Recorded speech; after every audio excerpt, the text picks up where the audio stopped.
Okay. Hopefully, hopefully the quality's a lot better.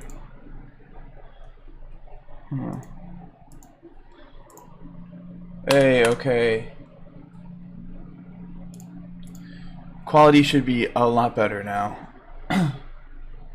Yeah, so I had some shitty ass stream setting set up.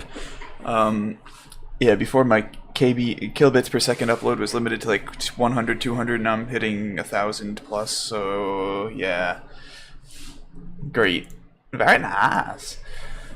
Okay, so what I gotta do is, so digital here has this component called for ROM, and I can edit the ROM, but I'm not gonna edit the ROM by hand because I'm not a fucking pleb. So basically, what I'm doing is I'm saying at address 0, output this color RGB, at address 1, output this color RGB, and so I can have a counter that then increments the addresses, and says, at, when 1, output this RGB, when the counter is equal to 2, output this RGB. So when I run this, I get this mapping. So now what I'm going to do is I have to change my mapping so that, wow, that was actually really nice. 383, that's perfect. 6, wow, that's nice. I got 6 divisions. I divided my screen into 6. Nice.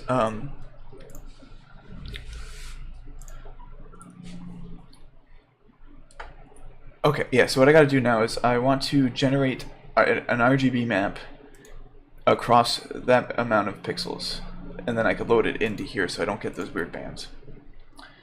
So I'm gonna use my PyCharm script. It's going to make a file called we're gonna call this 380, how many? 384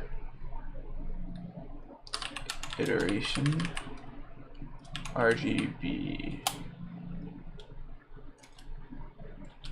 Oh shoot, which was it? Alright, 34 iteration ROM 1 actually. Okay, so what I'm gonna do is I have to, what's that doing? That's going blue, red, yellow. I wanna go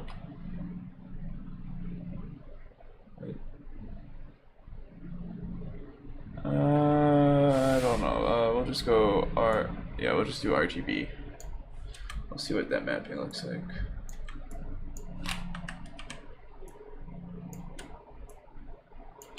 I'll open up chat here to see if anybody's asking any questions.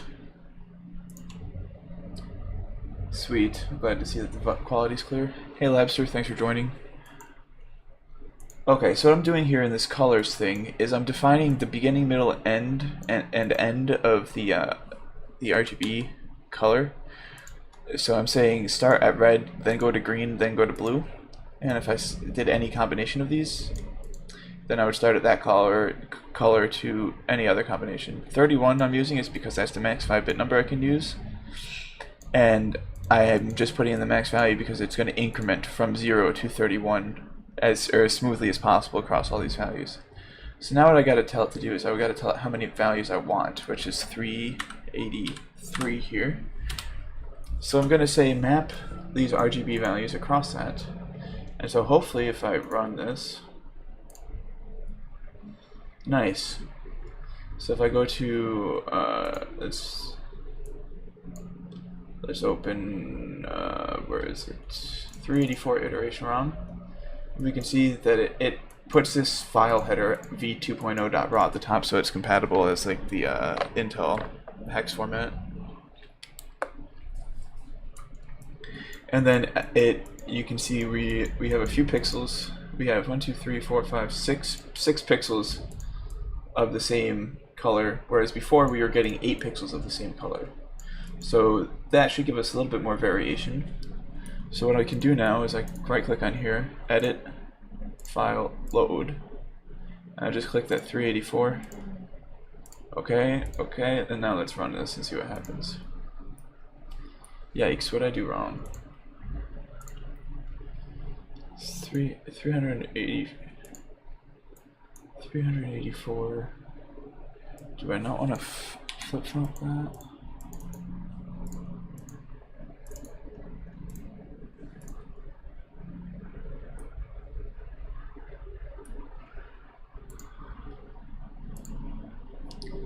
Huh, what am I doing wrong? 384. Height in pixels is 768. So it should be 2. I don't get that.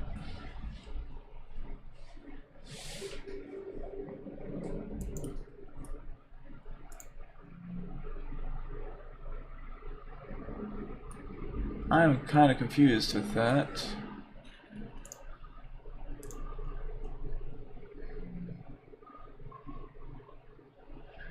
So let's see here.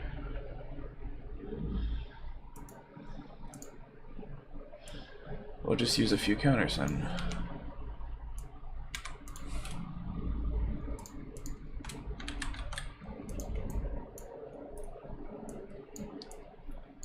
Oh, I know what I gotta do.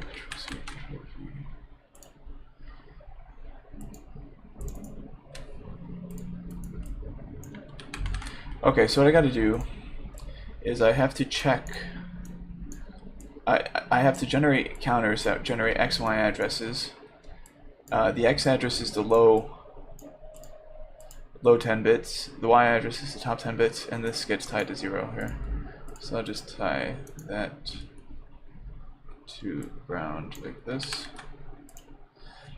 And then, so what I gotta do is I have to compare the output of this X counter. Or no, this will be the Y counter. Yeah, that'll be Y, and then this will be X.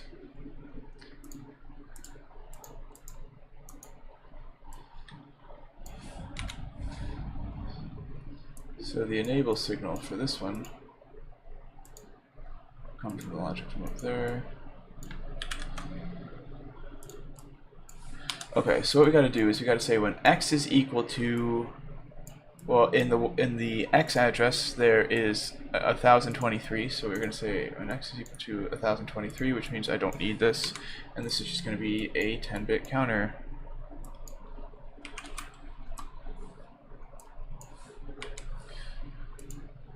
Or no, maybe it's a 9-bit counter with the overflow, I think. Yeah, 9 bits and then the overflow. So the overflow would be the enable for this.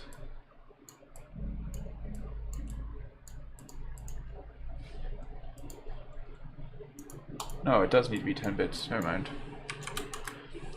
And I'll just check.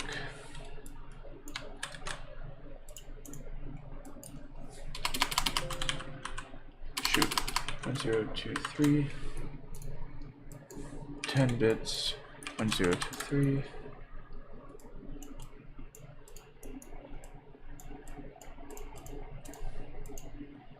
And when it's equal to 1023, we'll enable this counter, and we'll clear that counter. It should do that automatically, but we'll just, we're just double checking, making sure everything works. So this is the X address, and then the Y address here is going to be 767, 10 bits, 767. 10 bits. When it's equal to 767,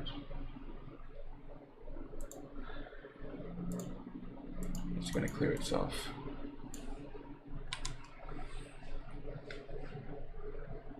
And then the output of that should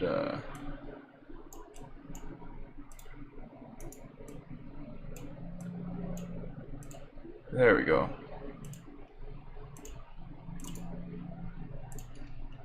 Now maybe this will work.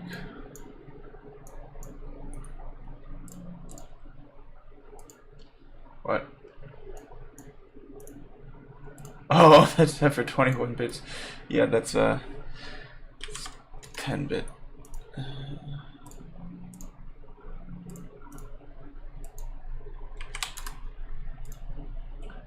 Huh.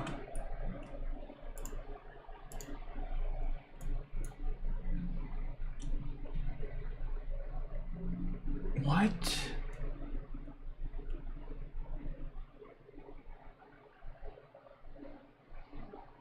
Oh, because I'm incrementing in the x and then in the y, and I want to do it the other way. I want to increment in the y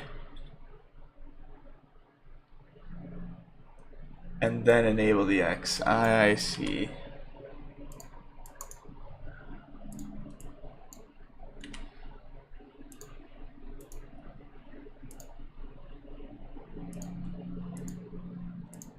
Hey!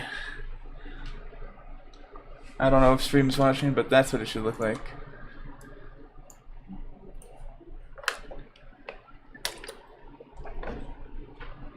Okay, so what the issue was is my screen is 768 by 1024.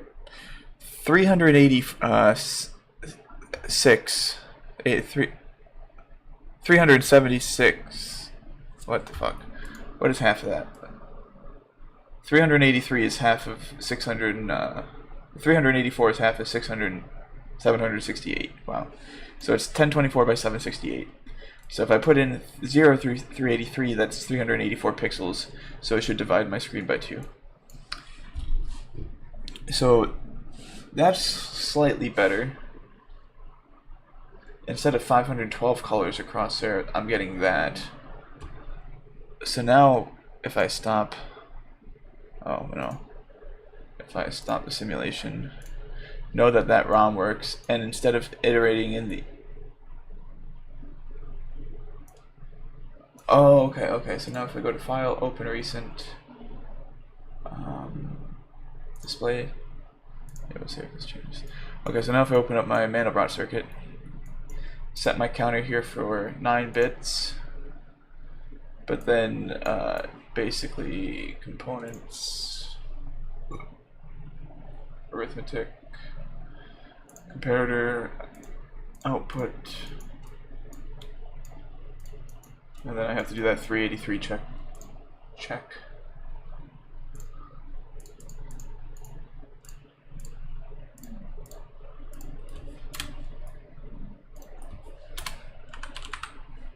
It's actually a 9-bit value.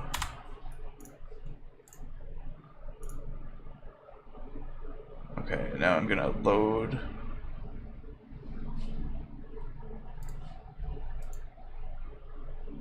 Edit, file, load. 383, open, okay. So now we're gonna say address is equals to the output here. That is, what the hell happened here? Data bits is 10, constant of 83.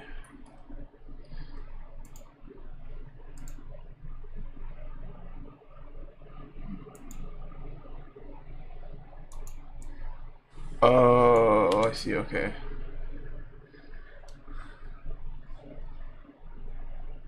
So when this is less than 383, we should enable it.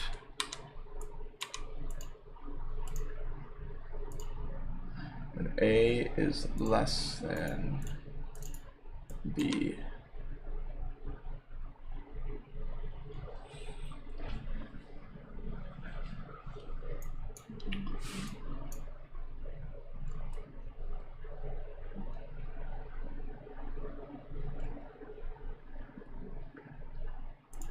It's equal to 383, that's the overflow flag there. Okay. So now hopefully we fuck. There's what? Oh, this needs to be 9 bits. Alright, hopefully that run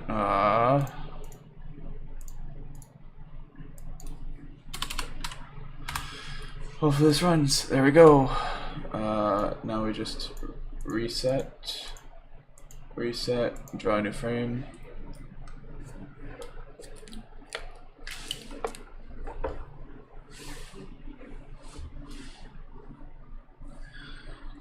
And for the people in chat, this is your first time seeing my circuit work.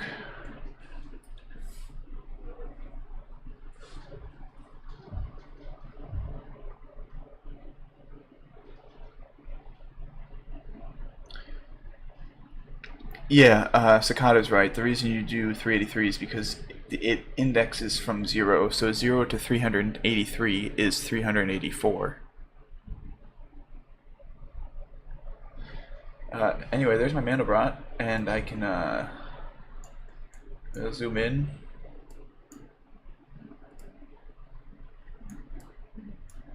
Ooh. Oh wait, whoa. Reset. Oh, I'm zooming in too much.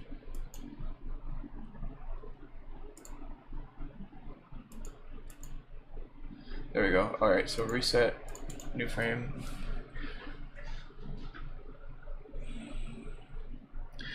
So yeah, I lowered the amount of iterations and it still takes forever to draw a fucking frame. I went from 512 iterations to 384.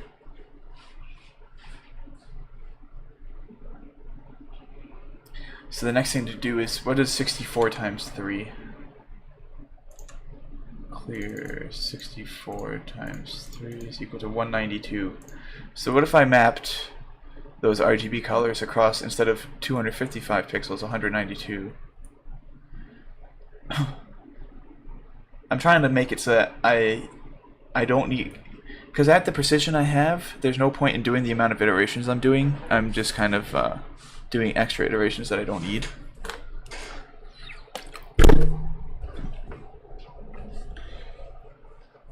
So I think going down to 192 might not be bad. It'll speed up performance enough where it doesn't take 3 minutes to draw a frame.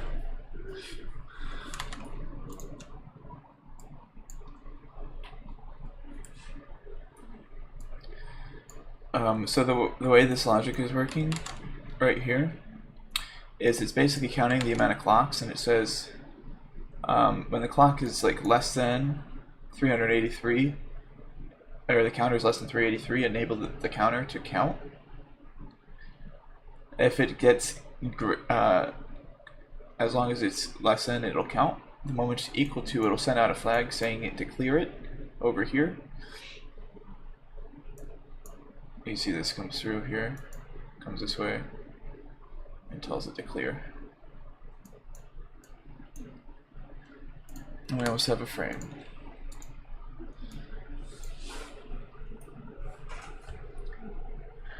There we go.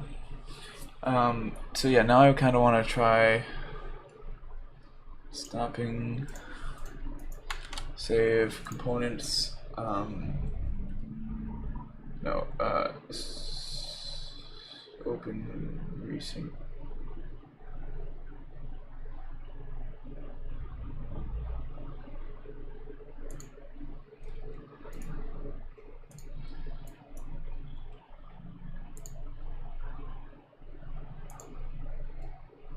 Okay, so file save as 384, file save as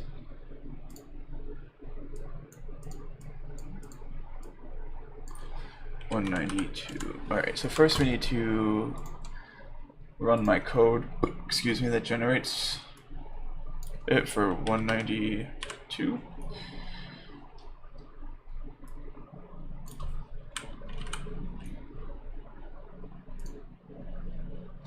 There we go. Hopefully that's a little better. So now there's only 3. Before it was 6 numbers, or 6 rows had the same number. Now it's only 3 have the same number.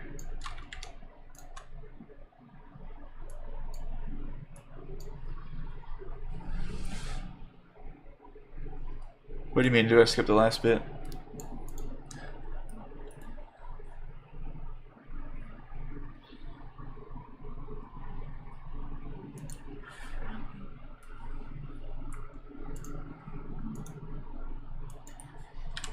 We're gonna set that to 8. 191.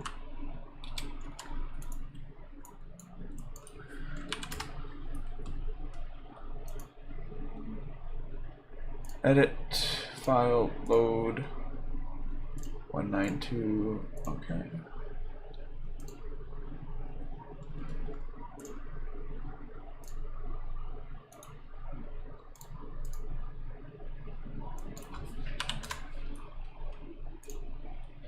A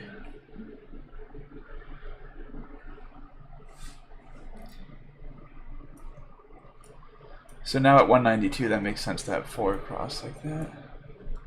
And now we can hopefully... Oh, that's as much as I can zoom in. Alright. So let's see if that works.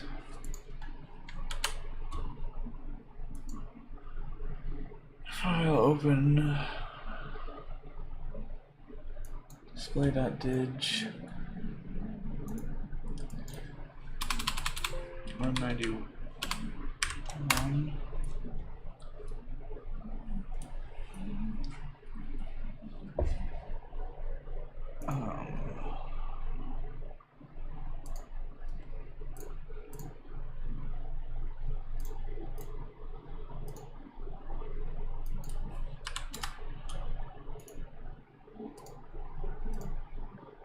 Okay, and now we can try the Mandelbrot. Fucking Christ.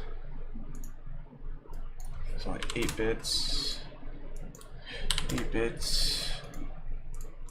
8 bits. Run. Reset. Reset. Okay, wow, that's drawing a lot faster now. Wow, okay, that might be usable.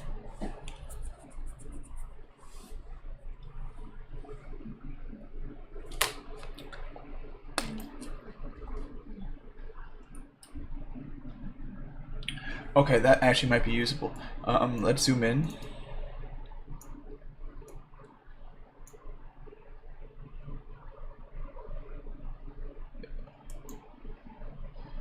New frame. Still slow, but faster than before.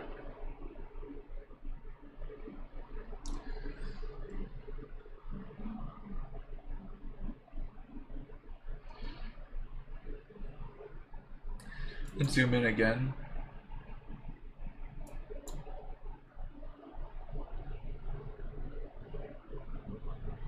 And we're gonna have to then pan our screen way up and increase the amount that we're panning by. Pan up.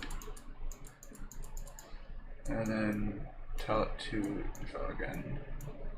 And now we have to pan up until we don't see blue.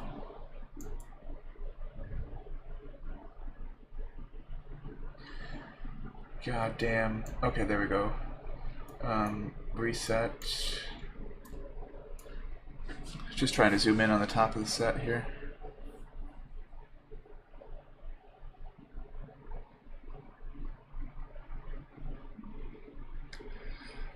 Nice. Yeah, I think at 192 iterations, that's not bad. Otherwise, I would have to go to whatever 32 times 3 is. I can go to 128 iterations, or... Oh, that doesn't look bad, though.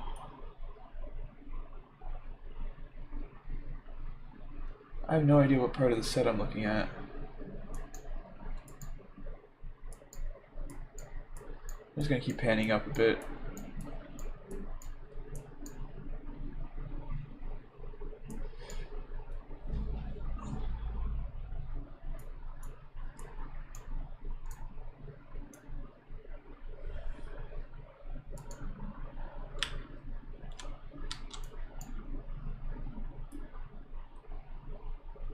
Oh, that's right, the up and down pan is broken, so by panning up, I actually pan down shit.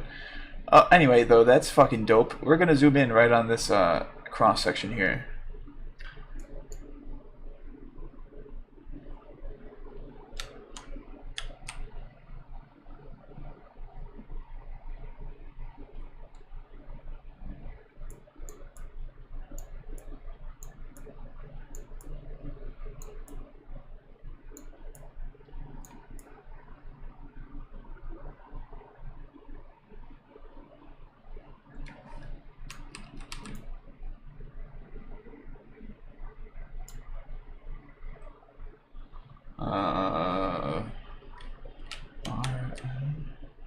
There we go.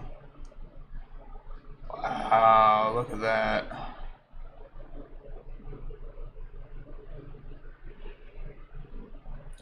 Yeah, now the color, now now the amount of colors I have, I'm getting a smoother transition here.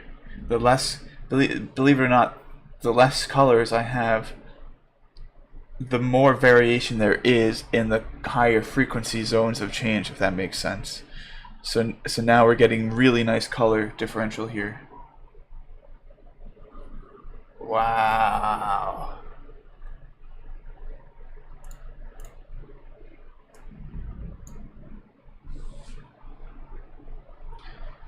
Cicada, I do process 393. It sees 393, but then it sees on the next clock cycle that it was equal to... So it sees 393. That goes to the ROM here. So, well, now it sees 191. This goes to the address, so it sees 191. But also sees that on 191 it's equal, and it says that on the next clock cycle it'll come in and clear it. Anyway, do you guys see that? Chat, do you see that? I am thoroughly impressed with what this looks like right now.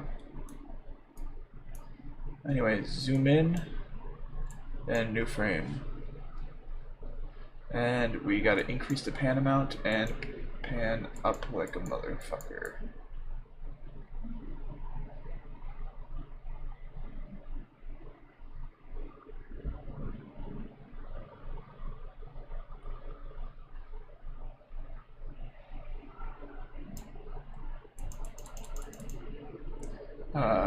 New reset.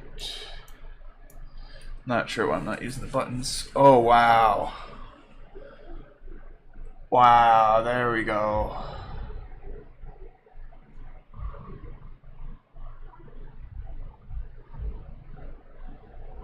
Wow.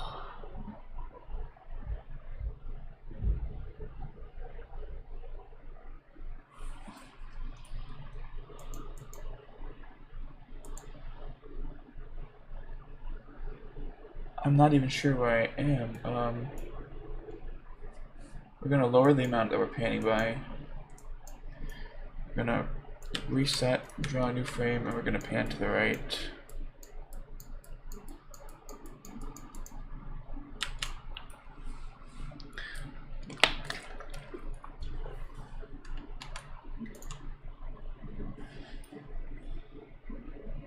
No, the pan is only broken in the up-down direction. I have to reverse it. Up is down and down is up, but in the left and right it works. The zoom is actually what's broken, and then I have to fix. And wow, that's a nice... I might have to take a picture of that, because the color gradients are actually really visible there.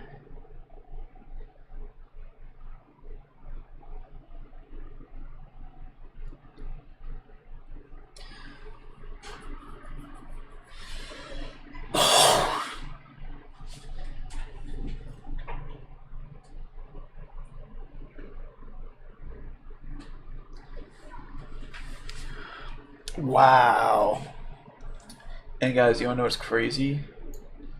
My zoom level. I'll show you what my zoom level is right now. It's at 20. So I'm at 20, I can go to 10, 8, 4, 2, 1. I have 5 levels of zoom left on this. So I can zoom in 2 to the 5 more times. So I could zoom in another 32 times.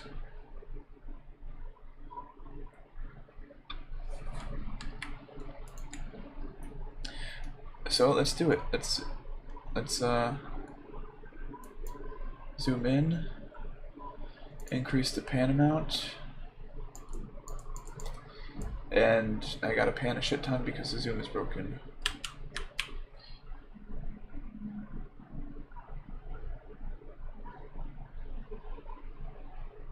Somewhere around here should be I should start to find it. There it is. Reset.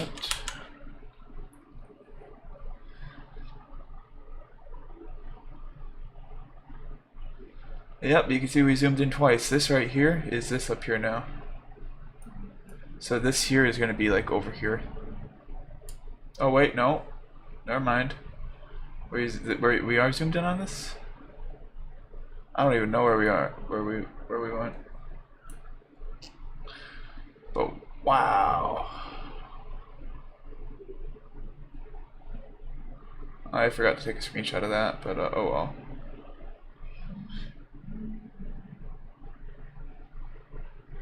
That's nuts.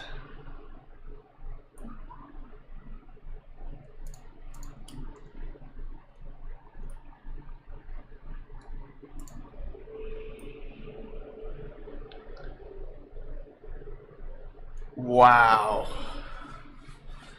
Snip a tool.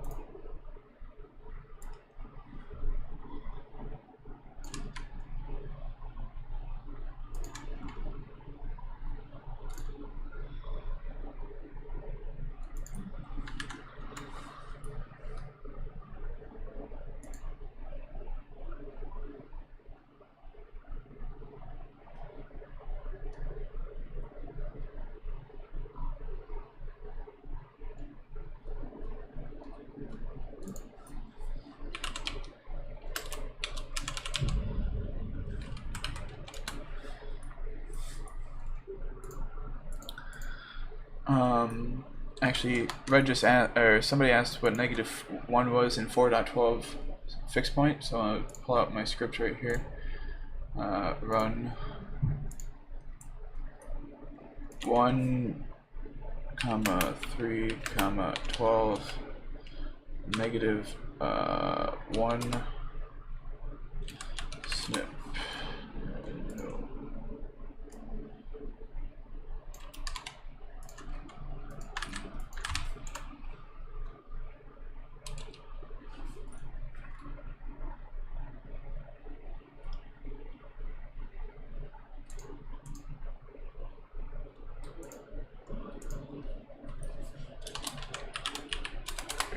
Okay.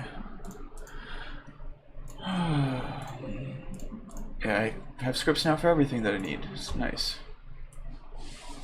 What's my zoom factor? 10. So zoom in. And now we have to draw a new frame and start going up again.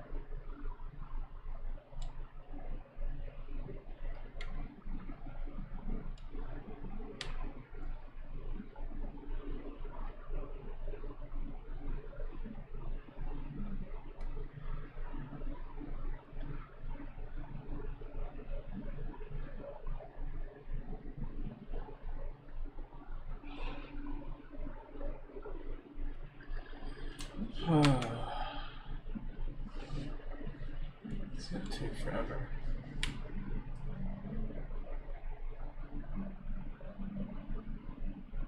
I should be. There we go.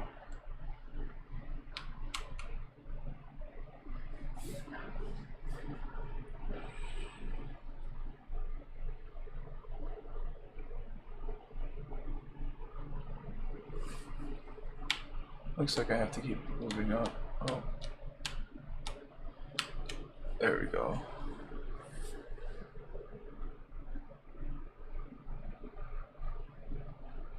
Ooh-wee.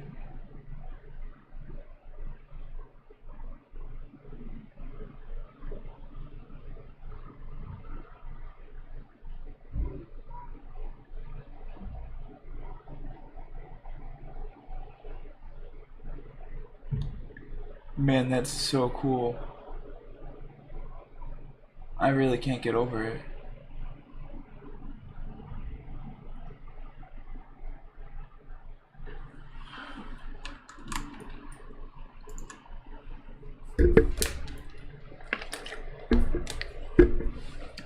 Might as well take a hit from the bong as it renders.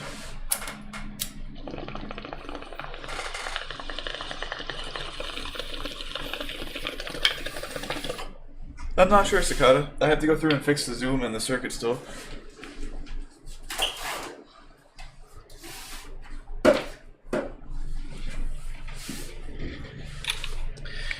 It's bugged and it's pissing me off because it keeps losing where I am. And I know how to fix it, it was just me being really lazy. This is just in my recommended what's happening. Wow, it's actually recommended to people. Wow, that's awesome. I don't know how, but that's great to hear. So basically what I'm doing is I'm rendering the Mandelbrot set in a circuit that I made. But I'm generating like custom color maps. So normally the easy way to do Mandelbrot is just to have it black and white, where if it blows up immediately it gets colored white, and if it takes forever to blow up it gets colored black. So basically if you have 512 iterations, you could say at iteration 0 it's white, at iteration 255 it's gray, and at iteration 512 it's black, and it's just linear in between there. That's the easy way to do it. What I'm doing is I have like a ROM that holds different colors at each address, and it says like at address 1 output red, and at address 255 output green, and at output 200 or at 512 then output blue.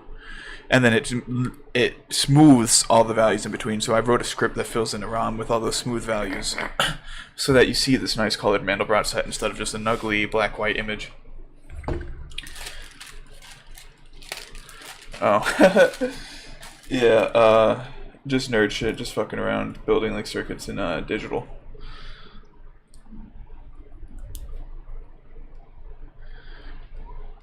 Yeah, it's helpful if you know what Mandelbrot is in the first place. It's just a recursive algorithm defined in the complex plane.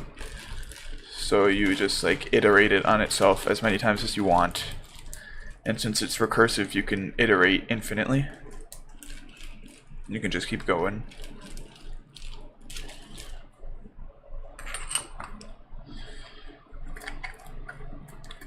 And you could say if it didn't blow up yet, then I could just keep going, and if the number blew up to infinity, then you just stop. And the colors that you're seeing are the rate at which it blows up to infinity.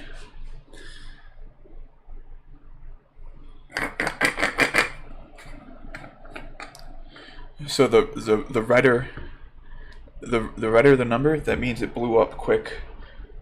Green means it took a little bit longer to blow up, and blue means it's bounded, so that it didn't blow up.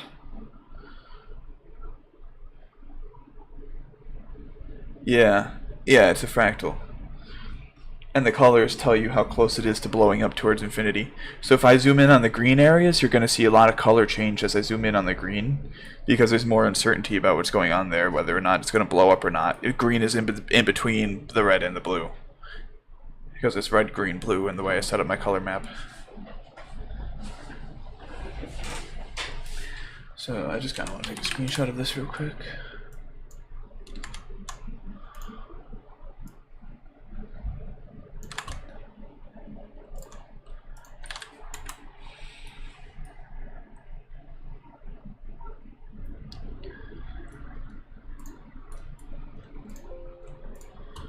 Okay, so if I just click the reset button here, and then redraw my frame, that's the default view in Zoom.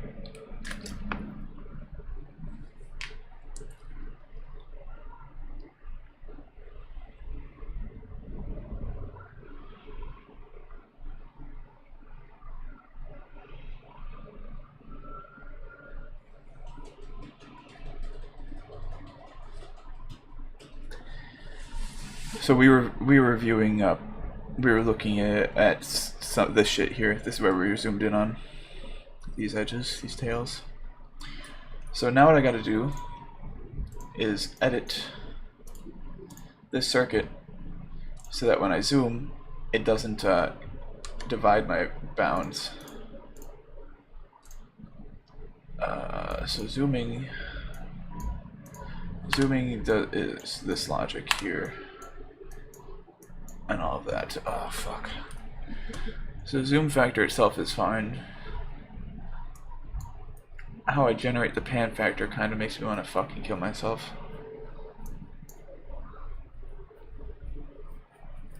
But it should be fine if the zoom factor's fixed, so we'll not worry about it if the zooming is fixed. So let's see my note that I wrote down last night.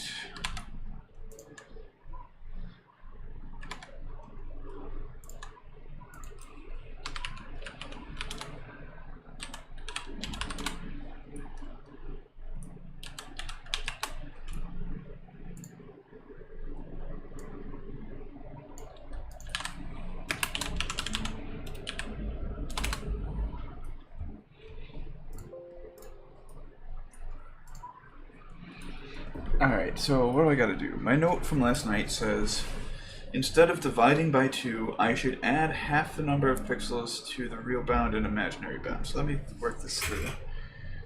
My zoom factor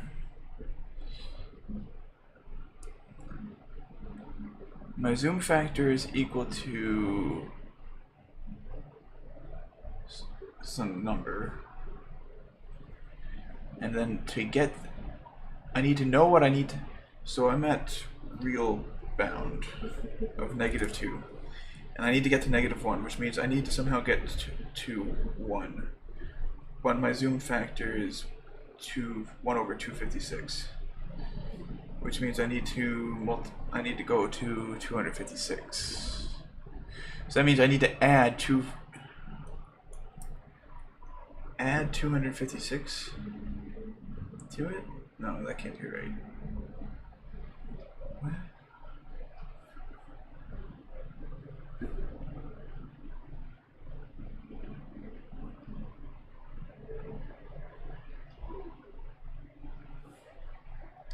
Huh. If I'm at -2, and I know when I zoom, my zoom needs to go to -1. That means I need to add zoom factor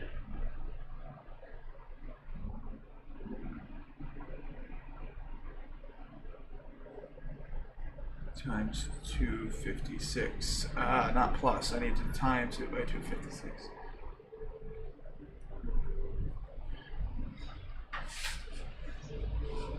That's my normalizing constant. So if I'm at -1, and my zoom factor now doubled halved from 1 over 256 to 1 over 512, then I should be able to take -1 plus 1 over 512 times 256 is equal to, there we go, that's what I need to do. Okay, so I just worked out the math on a different piece of paper. Sorry, that might have been boring to the people watching the stream.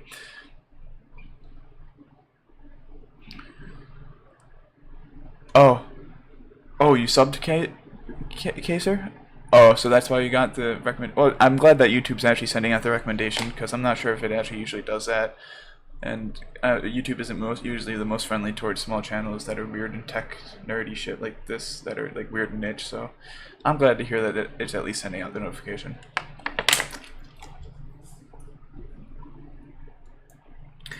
Oh yeah, doing the fractals in a digital circuit simulator is kind of a lot of different than doing it in like code, because with code all your libraries already exist, whereas with digital logic I'm building everything from the ground up here. But yeah, so what I just figured out what I need to do is let's work on the real bound here. So I'm taking my real bound, and when I zoom in,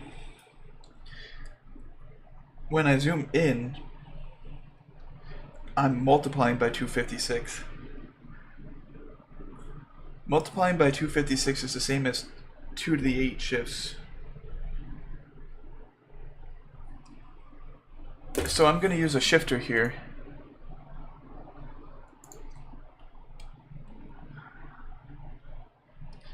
And multiply or divide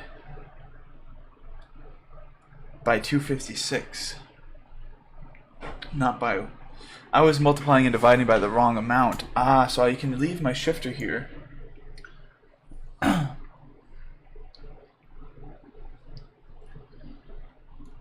So hopefully if I just change this data bit, change the value to an 8, and tell it to shift 8 times,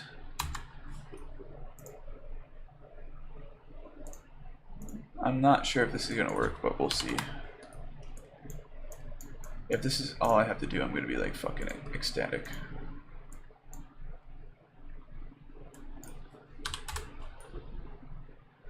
Oh no.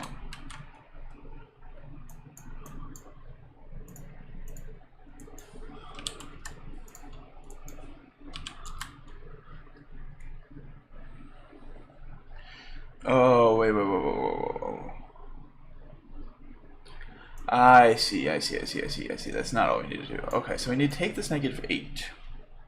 Or we take that 8, and we need to then 2 to the 8, and times it by the zoom factor. So then I need to components, custom, fixed mult. So what I want to do is take this output and multiply it 32. The value needs to be, oh wait, why am I doing it? It's not a it's the zoom factor, and the zoom factor comes from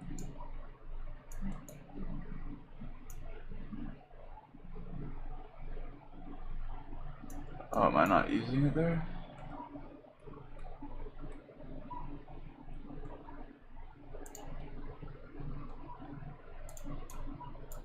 Bring the zoom factor up like this. Okay. The zoom factor times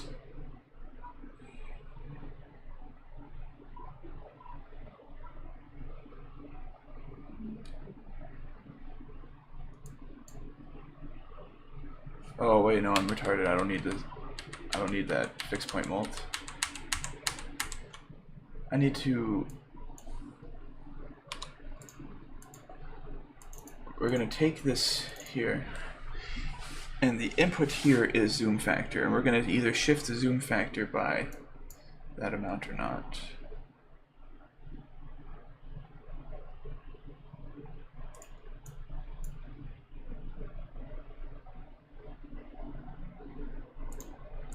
So the input here is the zoom factor. We're going to scale the zoom factor by 256, aka half the screen, or a quarter of the screen, and we're going to add that quarter of the screen to itself so that we're centered in between, because a quarter on the screen on left and a quarter on the screen on the right takes away half the screen total. That's the logic here. I'm trying to center on the middle pixel.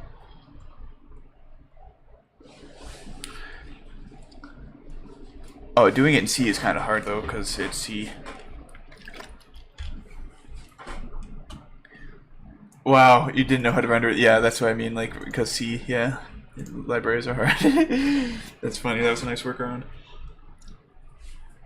Okay, so now I need to take my bound and add to it to these values. So here's the bound. So I'm just going to take this adder, Control C.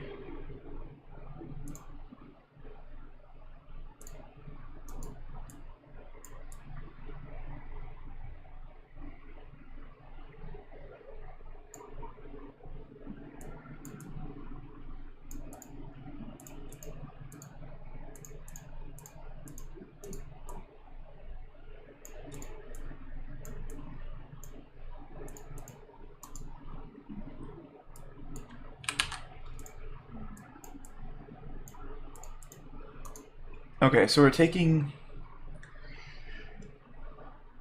the zoom factor, shifting it either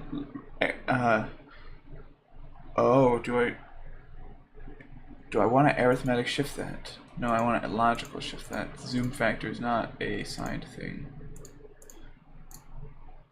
So just a logical shift the zoom factor, which means I gotta change these to logical shift. Okay, there. And then we'll just Control C, Control V.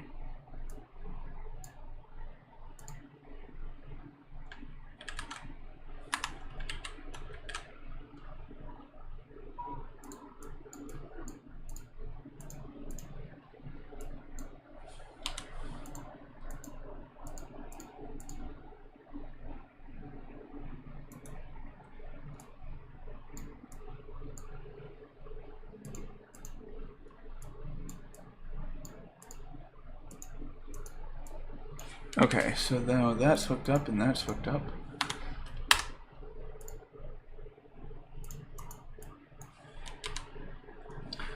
Okay, theoretically that should now work for proper zooming in the reels.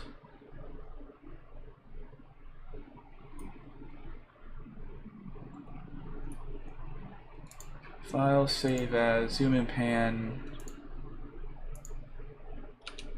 1. Because this one has different changes, I want to save it as a different file, so if something's wrong, I can go back to the one that I at least knew worked and drew Mandelbrot. I don't have to fucking debug shit.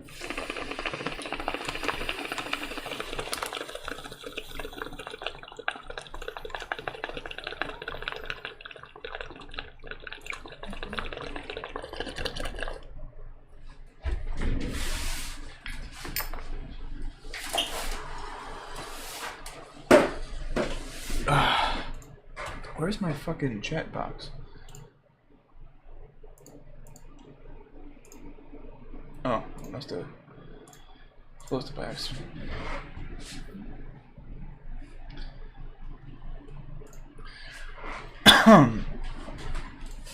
Okay, so if we run this should still work. No?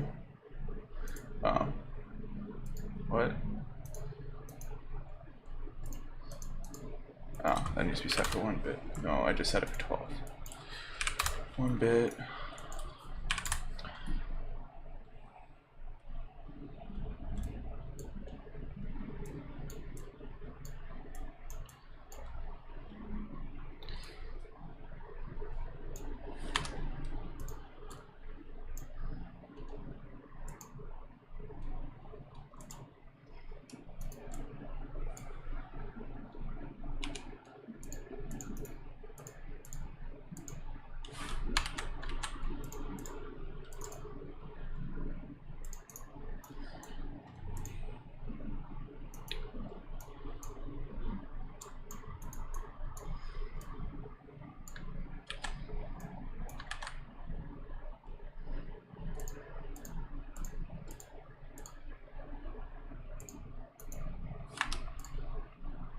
Alright, A,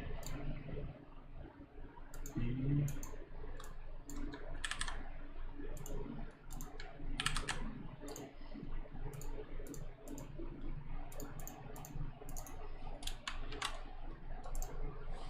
Okay.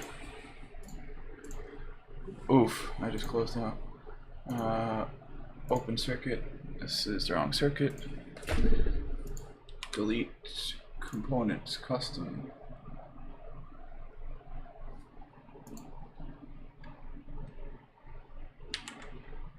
Right, components.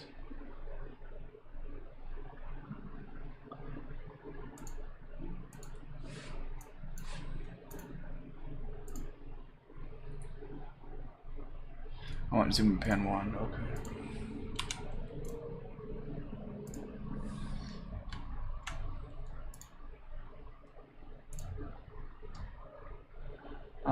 Let's see what happens.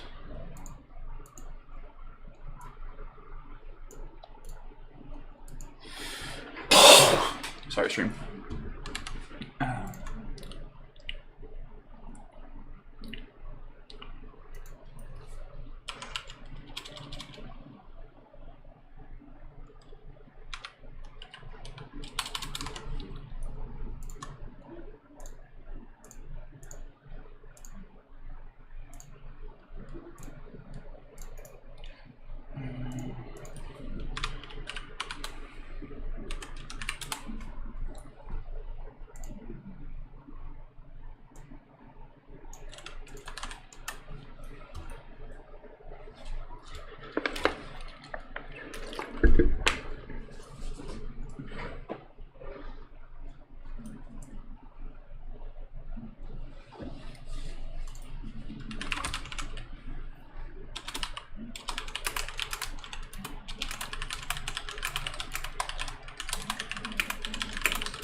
Okay, yeah. So now we're gonna see if it zooms properly.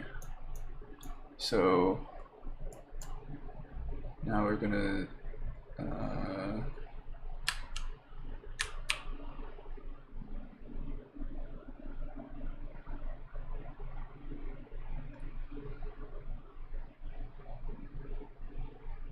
Not quite what I wanted for the zoom.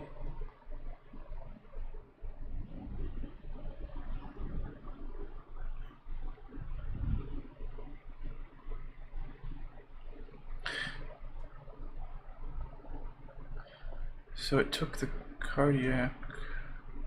So it's going to take the center and place the center here. What? Zoom in again.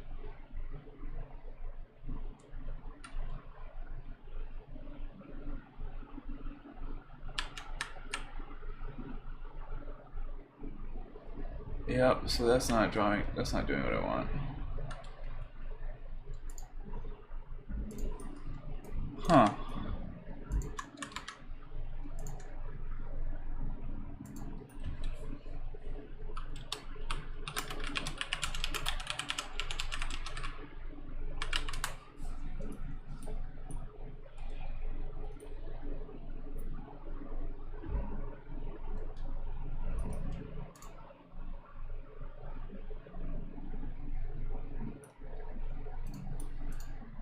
Okay, so what am I doing wrong here?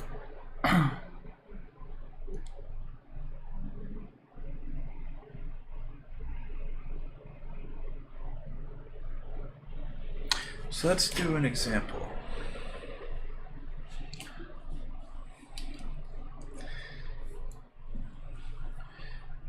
If the real bound,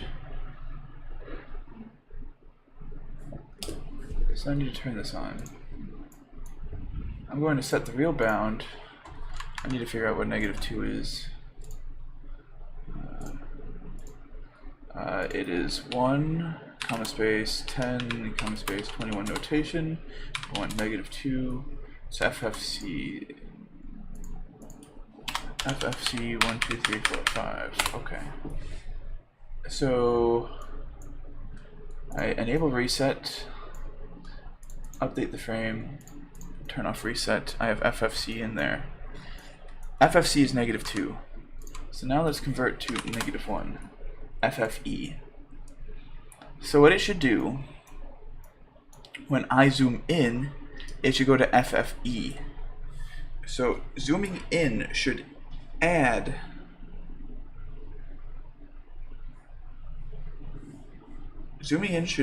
the real bound. Oh, I see zooming out won't work. I did a zooming out logic. Zooming in. What's this here? FFC, FFC. Oh, I need to set the zoom factor. Zoom factor is set for 2000.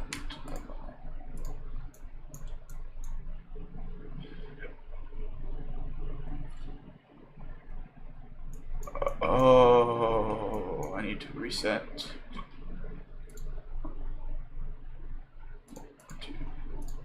Okay, so now the zoom factor is written there. Alright, so zoom factor comes up here. And what do I have? I have FFE. So the real bound becomes from -2 to -1. So it should select this when I say zoom in. Ah.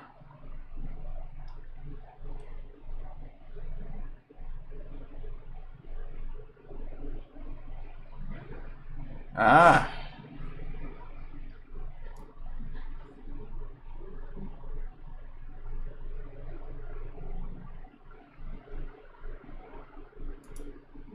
It's selecting the wrong one. That's shift left though. Oh, yeah.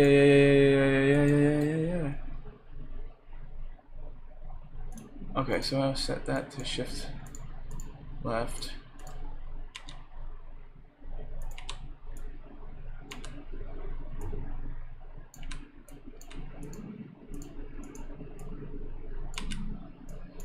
And we'll set this to shift left. We'll get rid of all this. Alright, I run it. Cool, it runs. Save. run, reset, reset. Okay, so now if we zoom in, it should do the right thing here. It should go from FFC to FFE. So zoom in is P. So if I press P, we went to FFE. Oh yeah. And now we zoomed about the center in that. So now zooming in, I'm zooming in about the center, and I have to fix zooming out.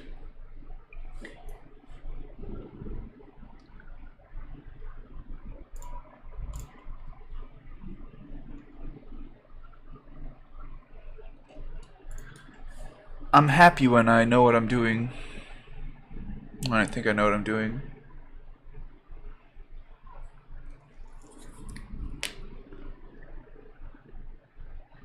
Although zooming in didn't affect the real bounded, or the imaginary bounded law.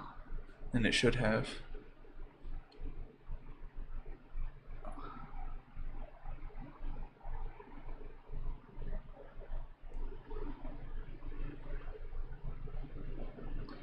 Actually, maybe that's perfect. Actually, I think that's right.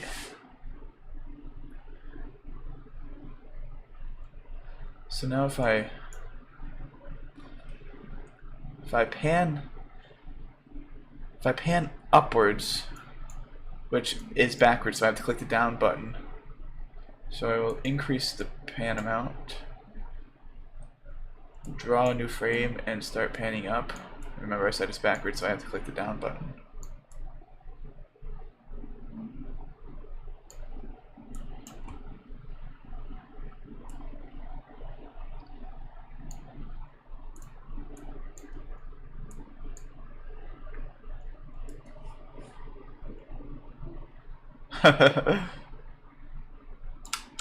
There we go.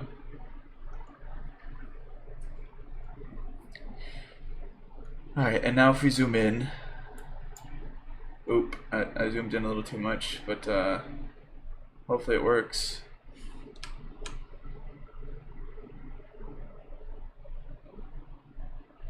Oh, I'm gonna have to, oh. Ah, fuck.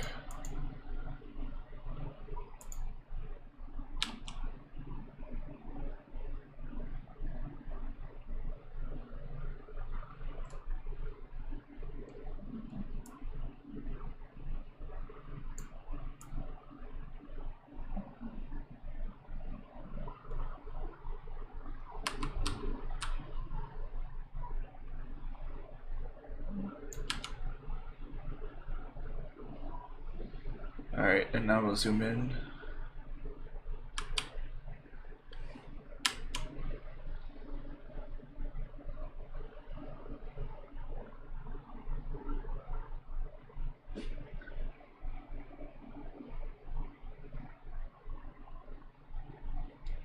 Now pan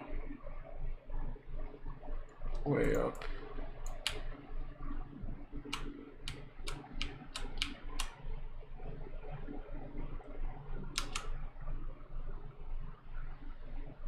Alright, so I'm going to try to zoom in, because like it's kind of zooming in on the center here, so hopefully if I zoom in, we're zooming in on this area here.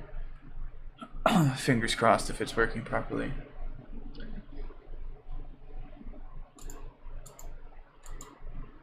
And R N. Oh fuck, I stopped the simulation by accident. Fuck. I pressed the space bar. That's dangerous. Increase the pan amount. Start panning it way the fuck down.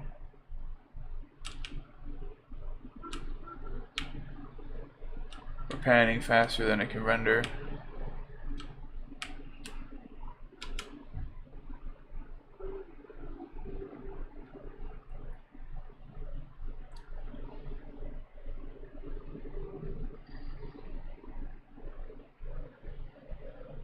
Zoom in, R,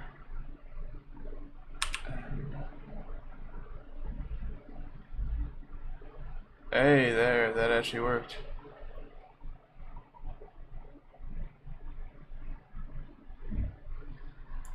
Zoom in, R.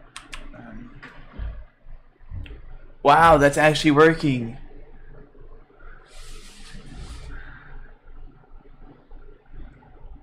So we're gonna pan to the left a little bit.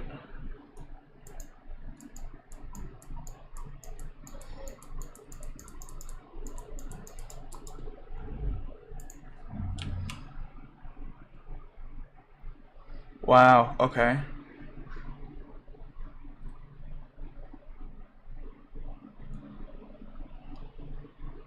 Okay. And now we zoom in, draw a new frame.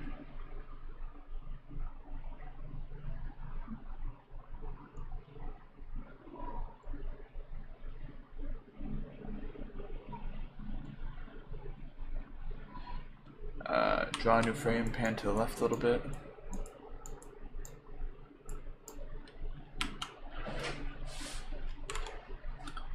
Stream, are you seeing this? Is the stream still up?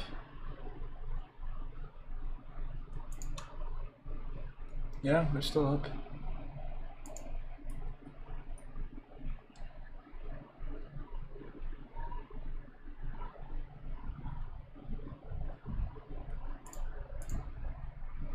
Alright, now we'll zoom in. And now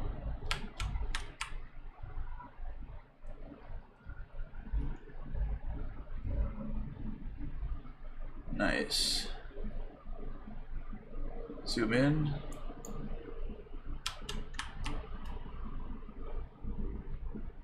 Where's this guy here? Is not this guy. Wow. How many more zooms do I have left? I have a few zooms left. Wow, okay.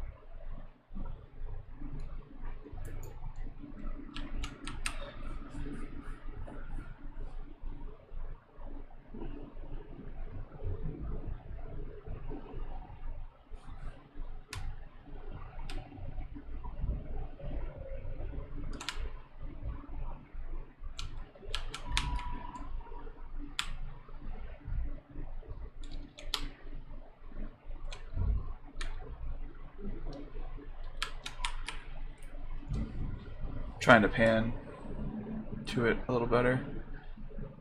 With proper zooming, it makes panning a lot easier.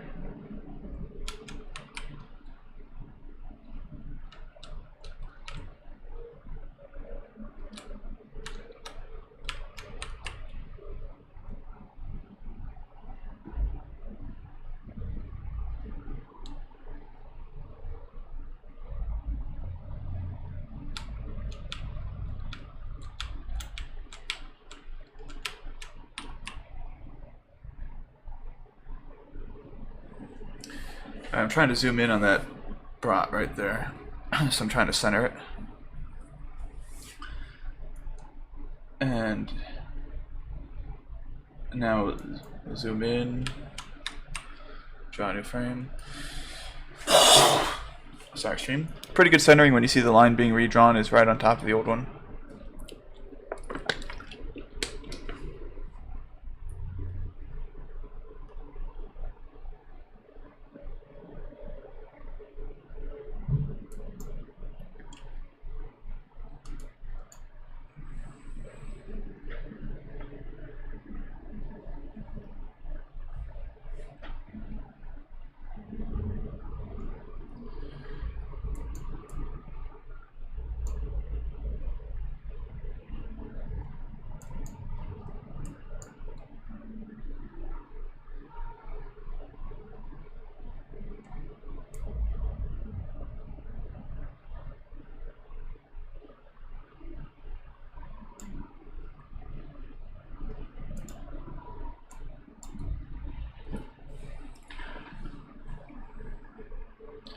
Trying to keep that thing right in the middle of the screen here.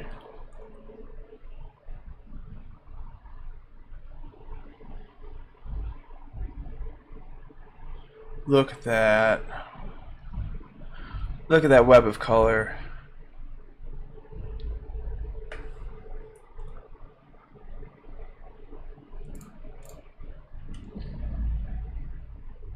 Yeah, the stream health was not good there.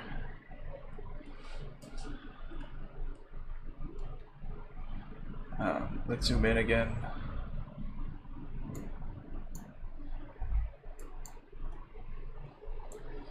Draw a new frame.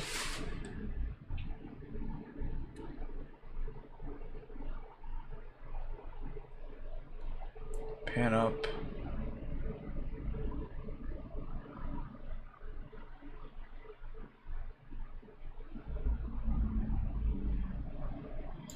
And to the right. And refresh.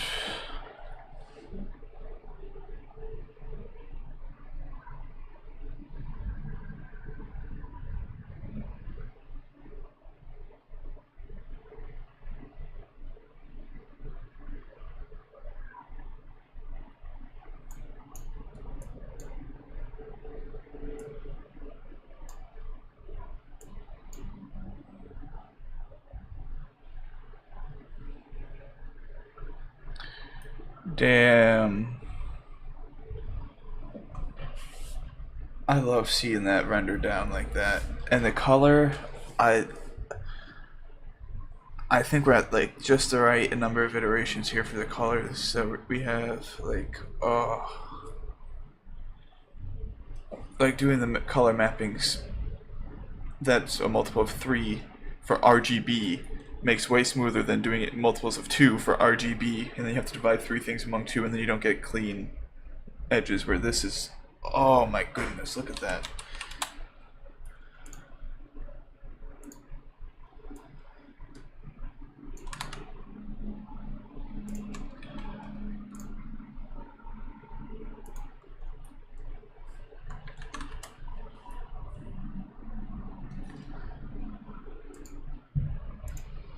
Okay, what am I at for zoom factor? 8. So I can go to 4, 2, and 1. I can zoom in 3 more times. So let's zoom in.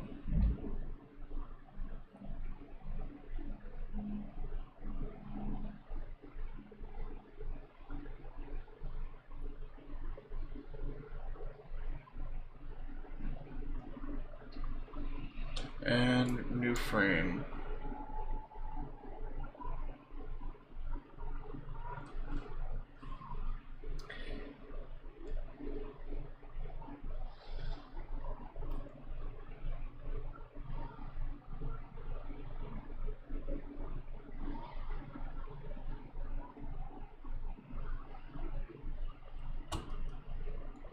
Kind of want to move it to the right a bit and refresh the screen.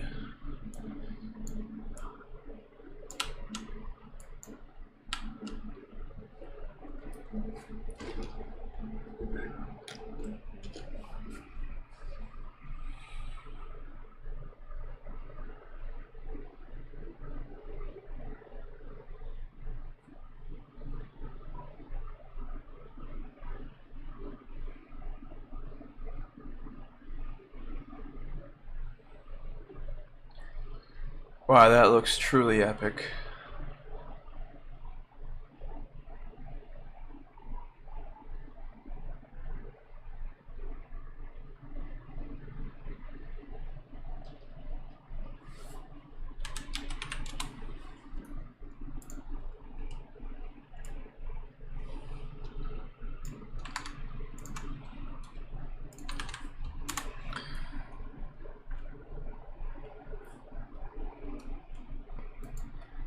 The zoom is working so nice now. Zoom in at least. I'm gonna pan to the right a little bit. I'm gonna pan up. No, down. And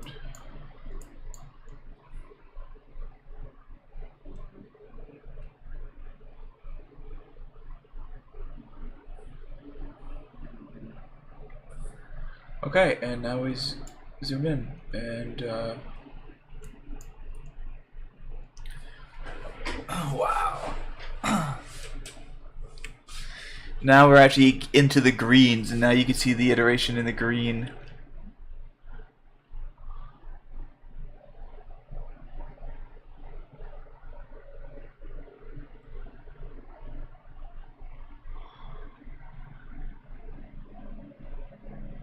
I should have made the bounded yellow, so the green merges very softly with the yellow instead of with being a hard edge with the blue. We can generate that map too, see what happens.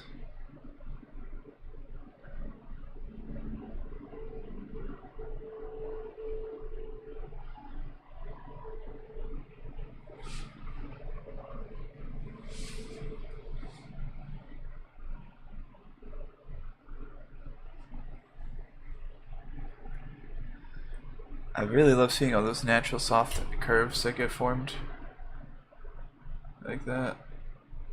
Oh, that's nice.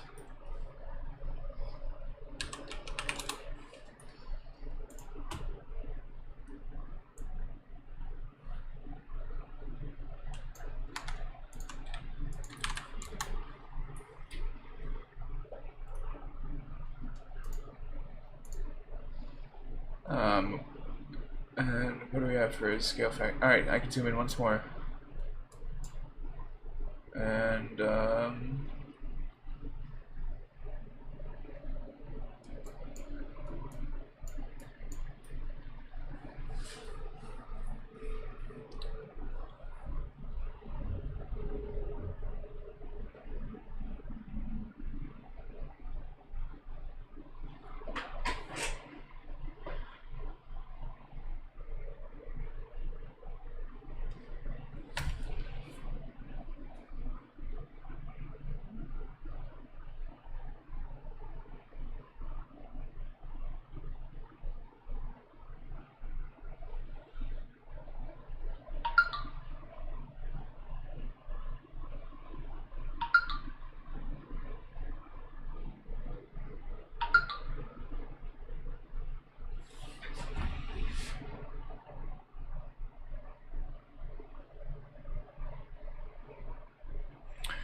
yeah, unfortunately that transition from green to blue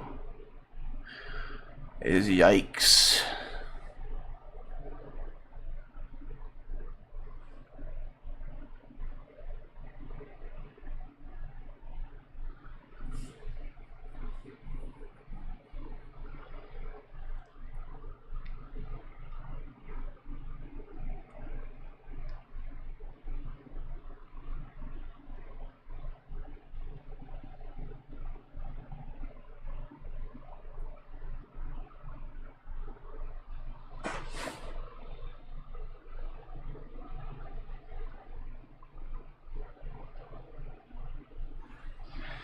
Oh, I see. That's blurry at 192 iterations.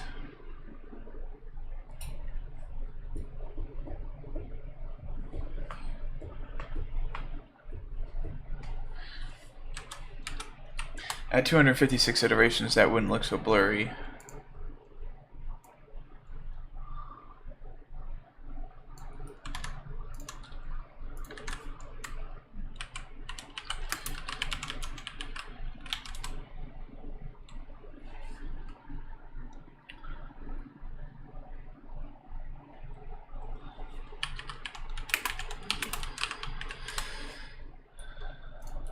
Yeah, so that's max zoom. And zoom out doesn't work. It doesn't do anything.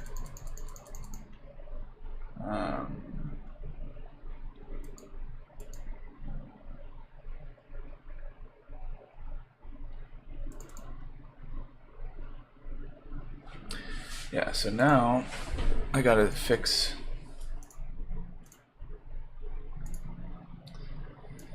So we got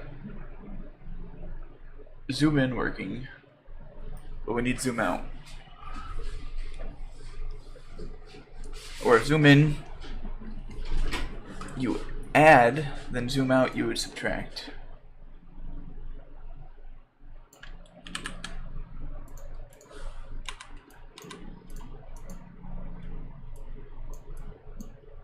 really take that, bring it there, take that, bring it there, delete components,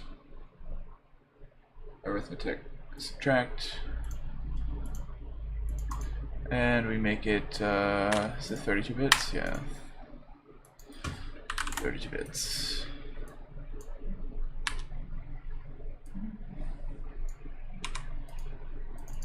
Like that.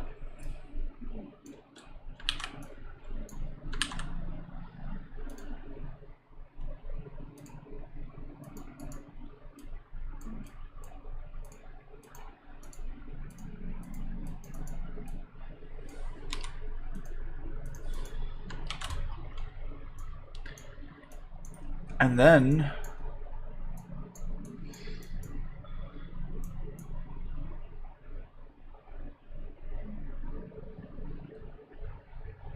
this should be blocked.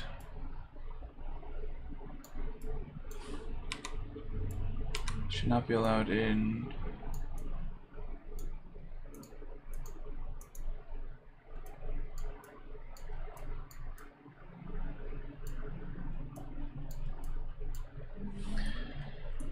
Control C.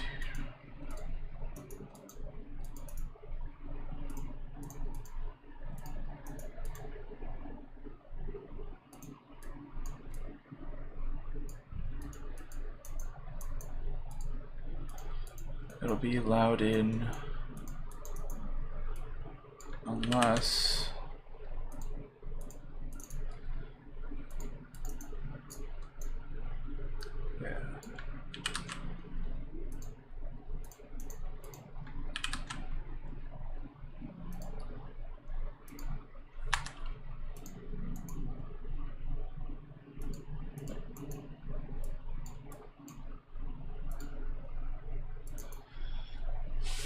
Alright, and we won't allow it to do... Oh wait, why am I doing it like that? That's so dumb. Why would I do that? We just won't allow zoom in or zoom out. We will force both of these true.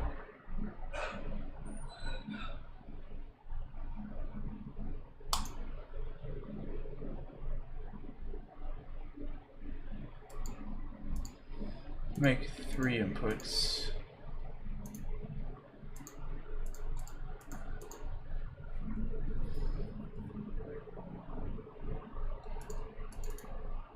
What? So I make it 3 inputs.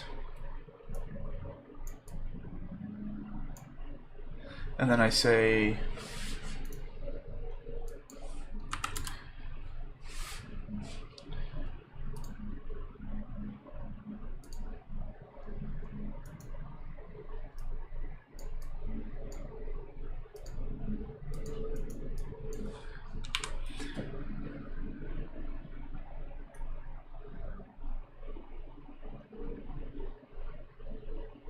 I want that always inverted too.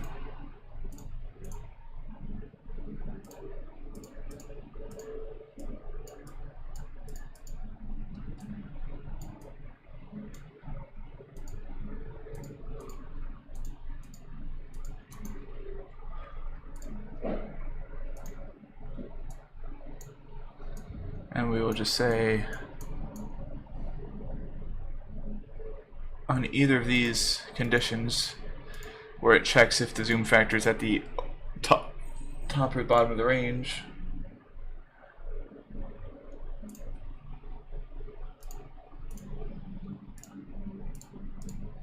let's say if the zoom factor is at the top of the range or at the bottom of the range, don't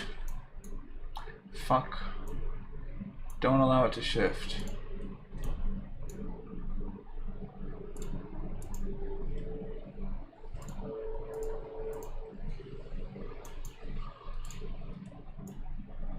So now if I say zoom factor is 1 and the real bound is, I don't know, FFC 1, 2, 3, 4, 5, -2, and I reset and clock. Alright, so that and that and that. So it's saying we're at 1 and it should not be allowed here. So when I do something nice, it's not allowed to do anything and it's not allowed to do anything. But now if I were to make the real zoom factor 2000, yeah, we'll make it 200. And then I reset and update. Now you see that's good, that's set for 200, that's not throwing the error, and now when I do that, it allows it through. Nice. And when I do that, it allows it through. Nice. Okay. So now it won't zoom if my zoom factor's at the edge. I'll be either zoomed out too much or zoomed in too much. It won't allow the input to zoom.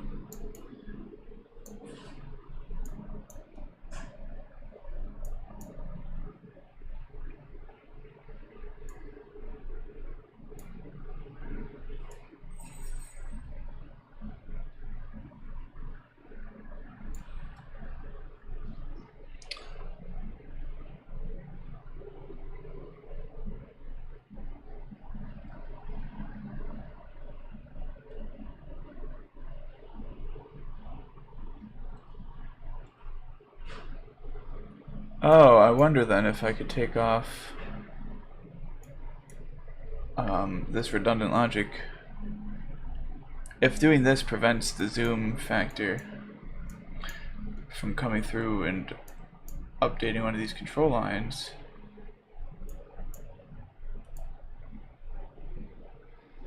then I should never need to bring that back.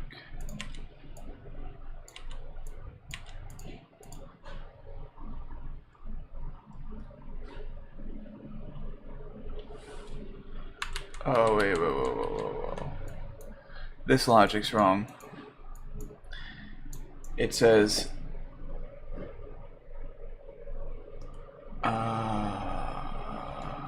close, but not quite right.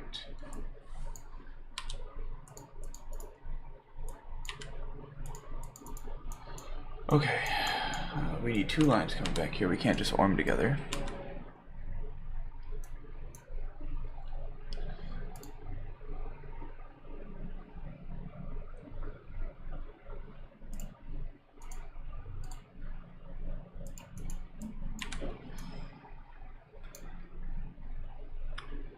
Okay, the outer one, the outside one is when it's 1, and when it's 1, it means it can't zoom in anymore.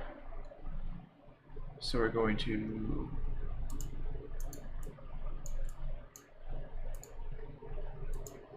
do that. Not this one.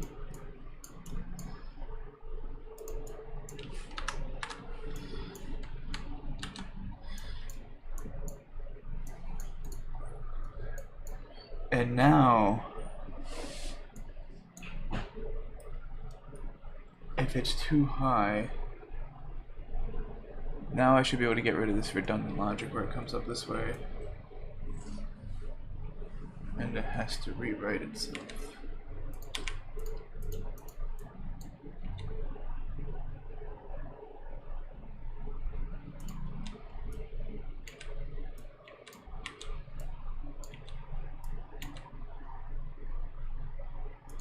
If I could clean that up and make that work like that, that would be nice.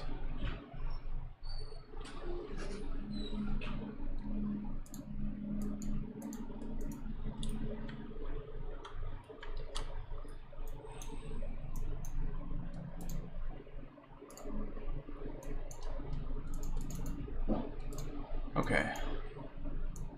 So set the zoom factor to 4.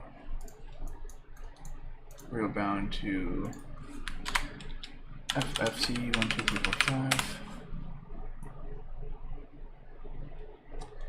5. Reset. Where is that? Update frame. Alright, so we have FFC 1 and 4. So I could say zoom in, which should now, nice, brings it to a 2, brings it to a 1, and now it should prevent me from zooming in, nice, but it would still allow zoom out, nice, okay. So I try to zoom in and update, it won't let me. Very nice. If I zoom out, 5, 4, 3, huh.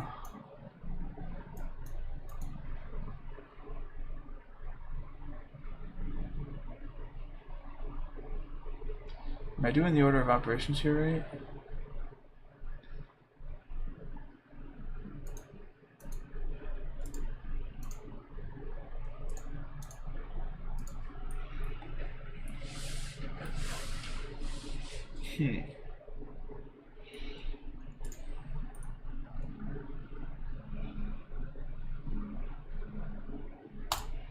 Move around. FFC 1, 2, 3, 4, 5. Zoom factor. We'll make it 8, okay.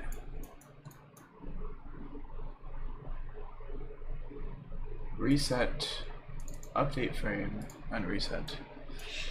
So when I zoom in,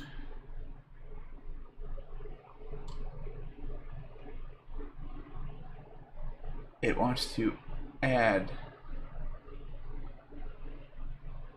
800 to FFC, makes FFC 800.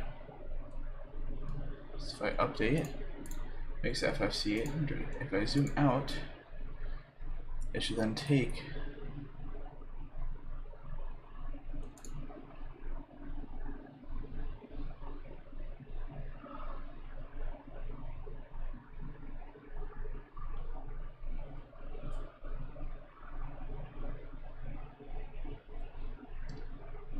oh, zoom out needs to then double the amount of shifts. I see. Because we zoomed in the other direction.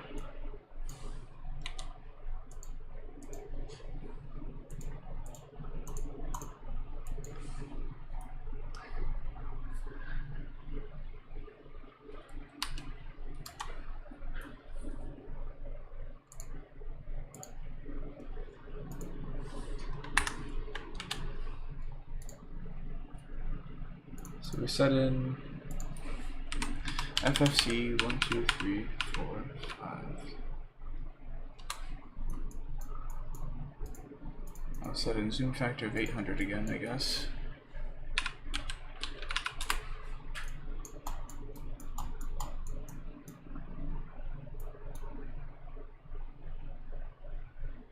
I don't know what I did last time, but whatever. Put in 800 update frame. Okay. Zooming in, it's going to take 800, so it's going to take 8,000.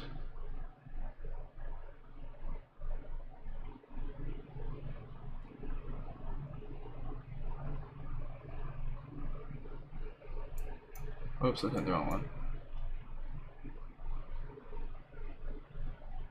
So I have FFC 8,000, so if I clock it, update frame, we have FFC 8000. So now if I go to zoom out,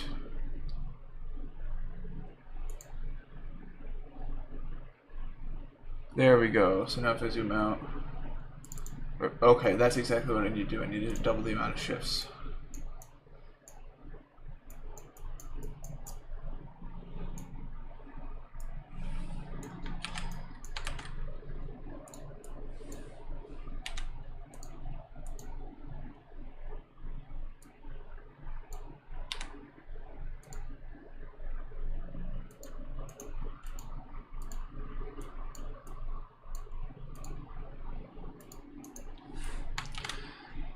Okay. So I think now zoom and pan is done.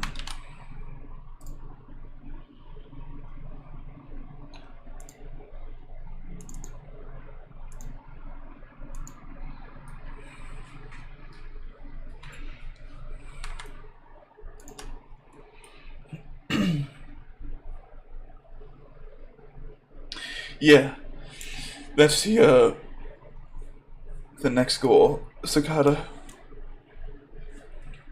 So first I wanted to be able to zoom and pan, generate that, and then I'm going to have a mux here that instead of zooming and panning, you'll just be able to enter in the value that you want to zoom in on, and then you'll just be able to, that'll basically be the center point that you're zooming. Now that I have zooming on the center working, and I figured out the logic for that, I can replicate that logic for starting at that point and reversing my way out. Which means if I do that, I can go forward too. But yeah, now let's try. If I zoom in, it should zoom in dead center on this here, so.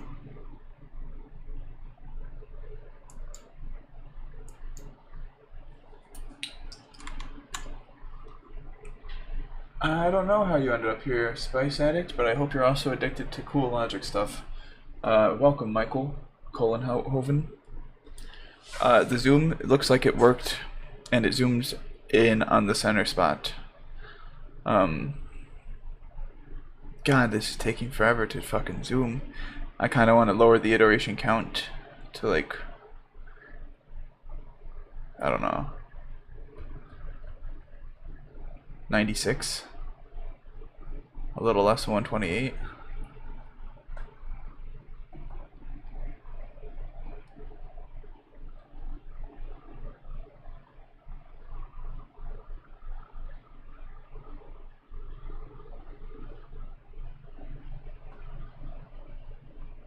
Oh wait, I know what I'm doing wrong on the zoom. Oh, okay.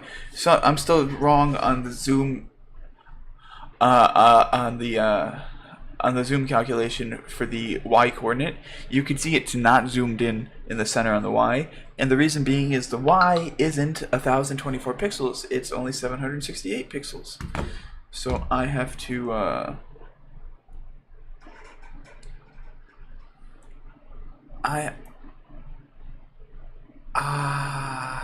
Let's stop this. So now looking at the imaginary bound, I'm doing 256 where I need to be doing, I have negative 1.5, and to get from negative 1.5 to 0.75,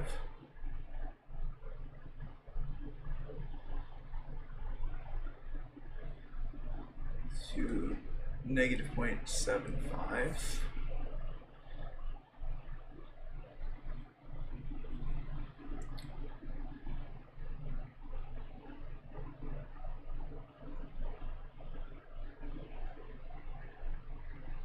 Oh, but I only have a distance of 3. I'm mapping a distance of 3.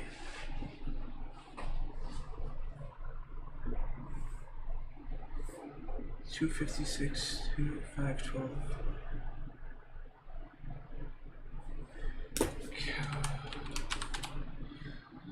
768 divided by 3, 256.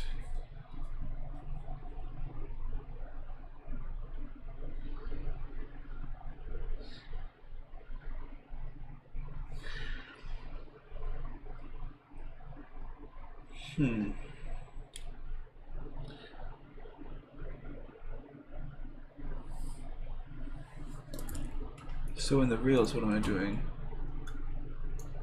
In the reels, I'm saying multiply by 256. Multiply the zoom factor by 256 and add to it. So I'm going to take negative 1.5 and I want to add to it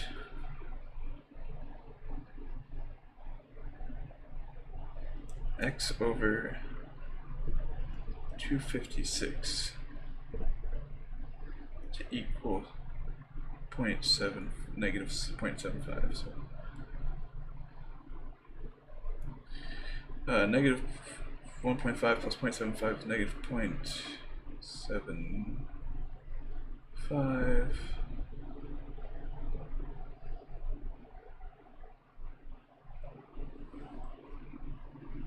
So 256, so times 2. What's 0.7 cal? 0.75 times 256 is 192.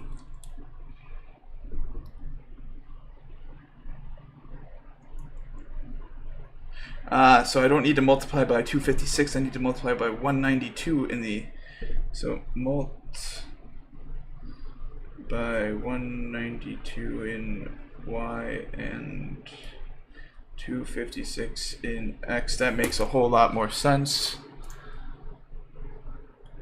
So in the x's I can use the shifters to do the mult by 192, and then also have to do 192 times 2.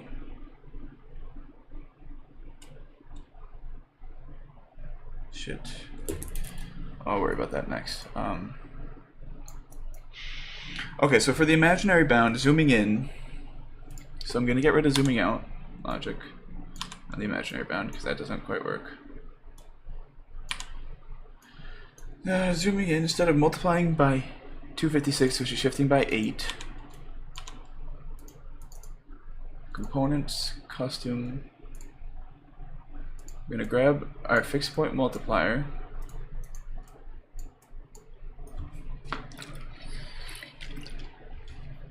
and then we're going to multiply by 192.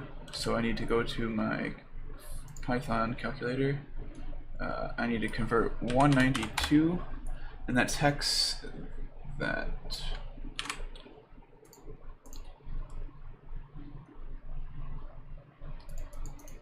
components, wires, constant, 32-bit.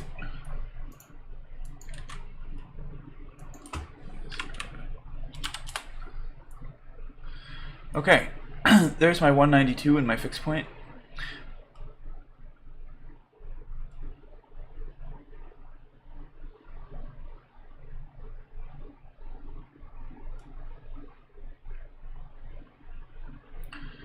Yeah, so I'm taking my number and multiplying it by 192.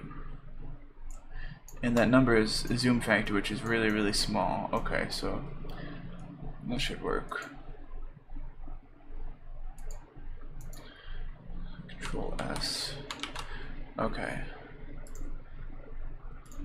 So now, if we run this,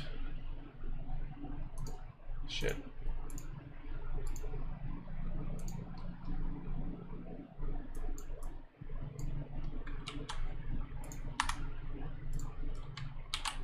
If we run this, reset, new frame,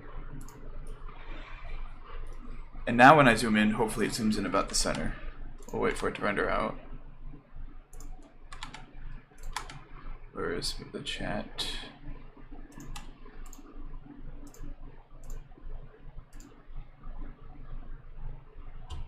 Hey Nano, what's up? I think I just got zooming in to work, so let's find out. Zoom in, R. Let's see, that looks to be better. That looks like it's centered.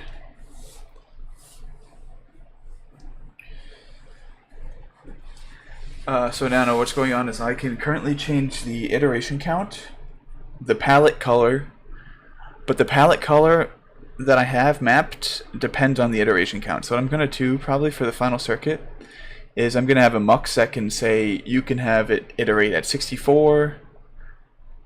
Or no, I'm sorry, I'm going to have it needs to be multiples of 3 that because RGB. So it's going to be like 96 iterations, 192 iterations, 390 whatever the next one is, and then 778 or 68 iterations. They're all going to be like triples like that. And then for each one I'll have multiple ROM flavors. So like RGB and then different like types of RGB and stuff. So yeah, no, now hopefully if I zoom in again, if I pull this point to here and then zoom in, it should be fine. So if I move my thing to the right,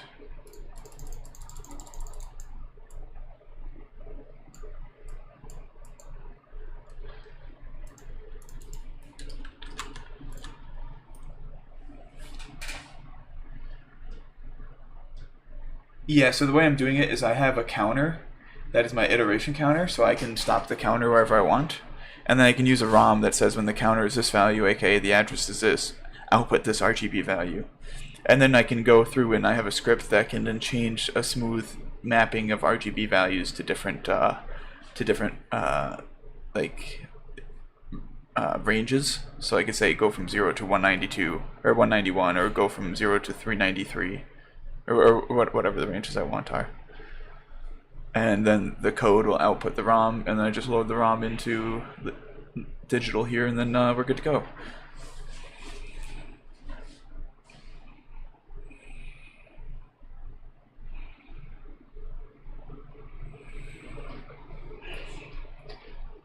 So I think that's centered pretty well, so now hopefully I should just be able to zoom in and a new frame.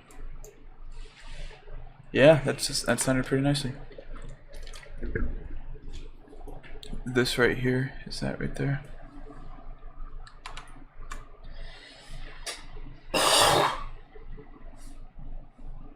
Night, Nano. That is what's going on, Nano. The output iteration is the coloring. And so the counter limit that you set is the max iterations before it counts to blowing up. So if you have bad performance, you can limit the iteration.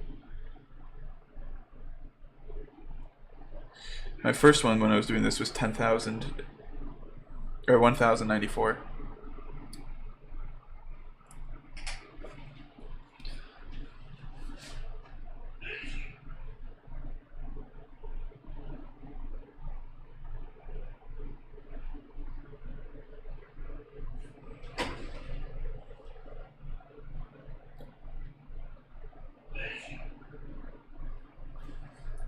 Alright, let's zoom in.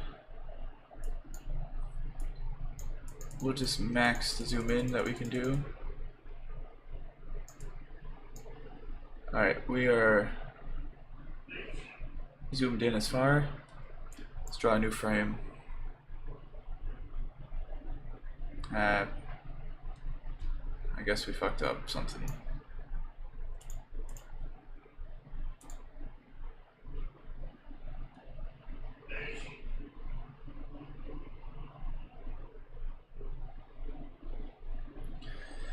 Alright, I want to try zoom in, and then zoom in.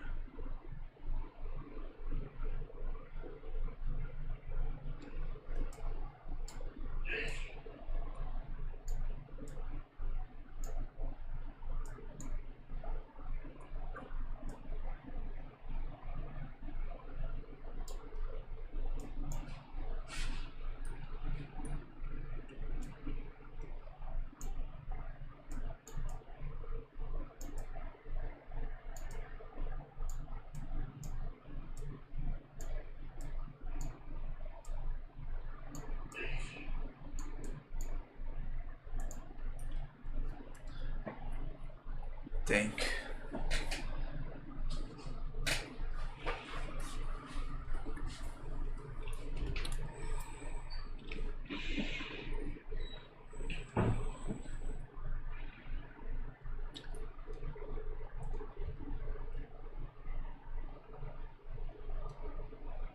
Alright, so it should be zooming in around this point, somewhere around here. So if I zoom in and redraw the frame. Nice. Now I don't remember if I actually got the zoom out logic done just a second ago, so next is testing zoom out. Also, this color palette is like hella good. I want to try a low contrast one next where there's not a lot of range between blowing up to not blowing up, so that it's super smooth in between, and we'll see what that looks like too. We'll do like a purple to yellow or something like that, or like maybe a lime to yellow. So there's like barely any transition, and we'll see like this will be lime and this will be yellow, and then everything in between will be so fucking smooth.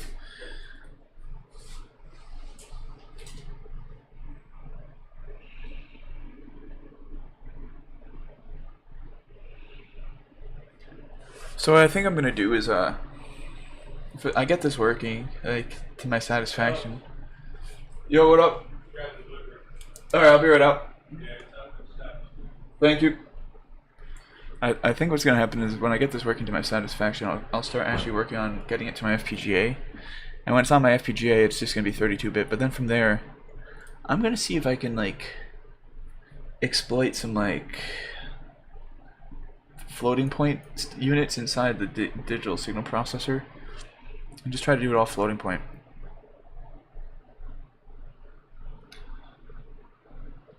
But yeah, let's try zooming out now. Yeah, that fucked up.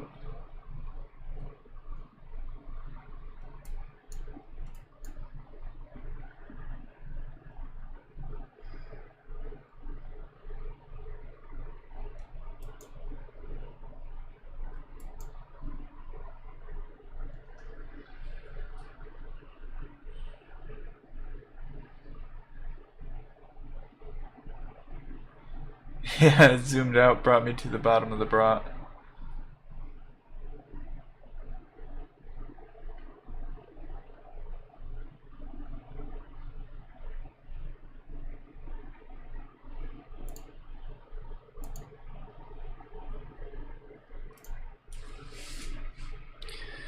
Yeah, okay, so now I gotta get the zoom out logic working. So zoom in works.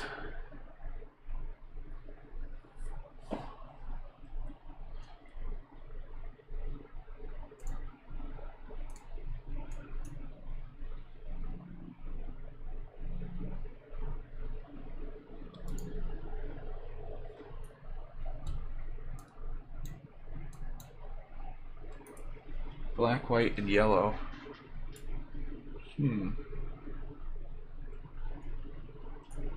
Yeah, I think that's still too much contrast. Yeah, so what we'll do is, where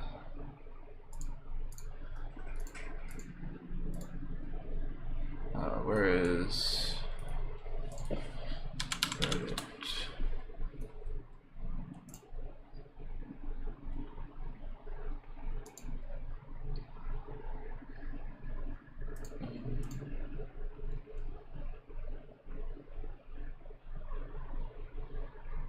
Here. Okay, so I'm thinking something like this, where it's like,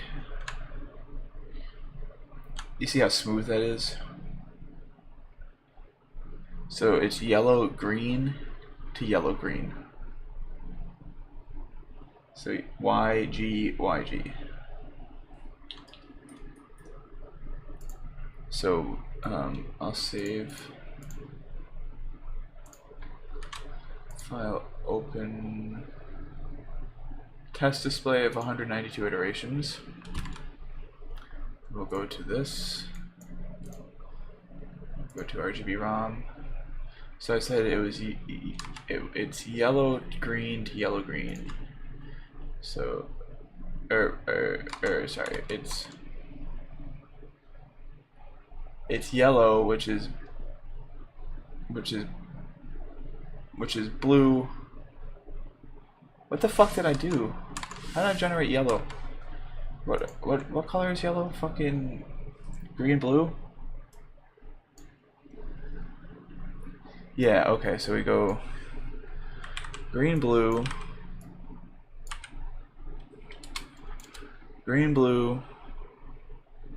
to green,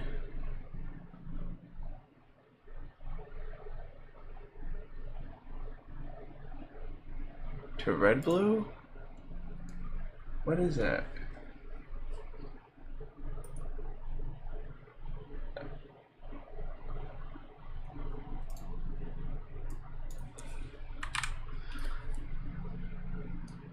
The 191 iteration ROM 2.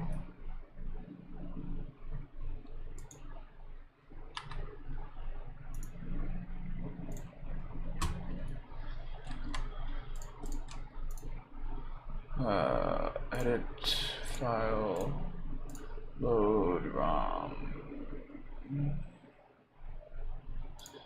2. Okay. Huh. No.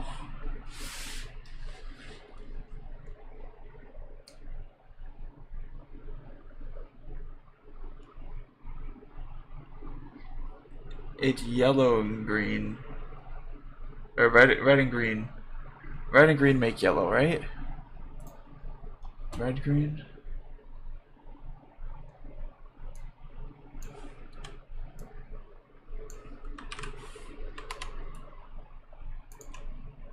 We got these two colors right, but this one wrong. So I think, I'll rerun that.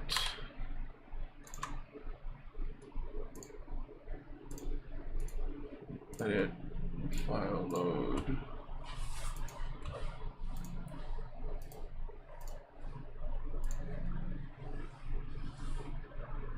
Huh.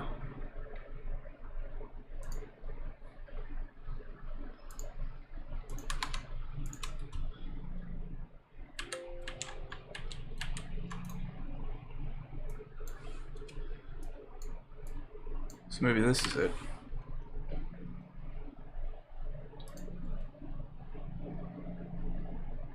How did that get perp? Oh. Somehow I deleted that.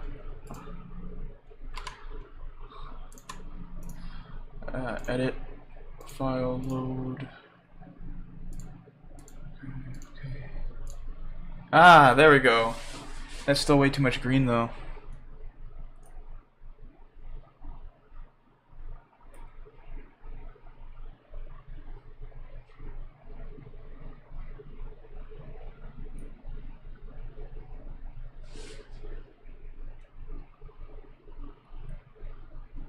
What if we go purple, red, yellow? Or red, purple. Red and yellow. Is purple in between red and yellow? Or we can go red, blue, and purple in the middle. Yeah. We'll go red, blue,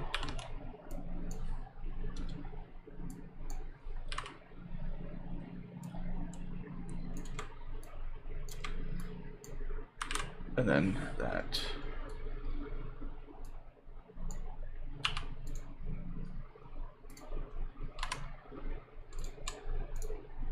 Edit, file, load, ROM3. Ah, what about that?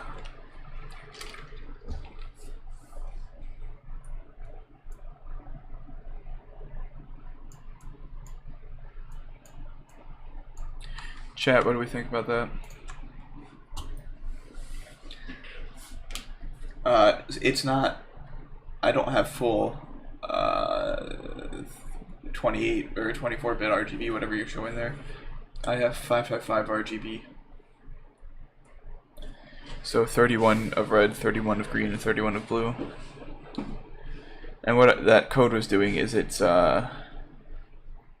mapping 0 to red and 191 to blue, and then smoothly interpolating in between there with purple in between.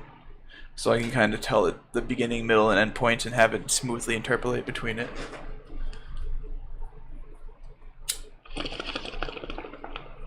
Actually, modifying the code to have more transition points might be interesting.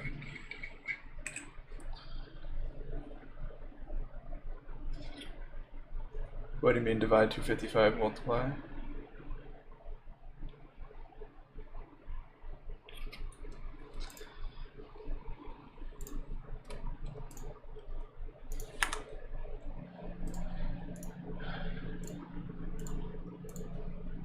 So this is 192 iteration 3, so open recent,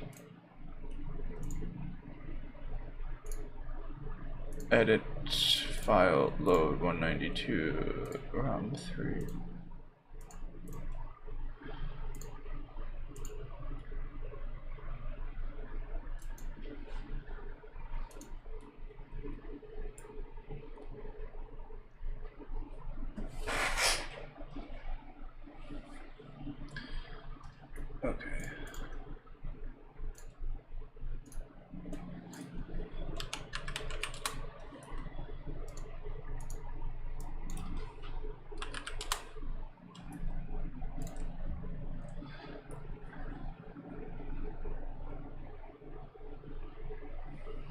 So I got my up and down fixed. What else needs to be fixed?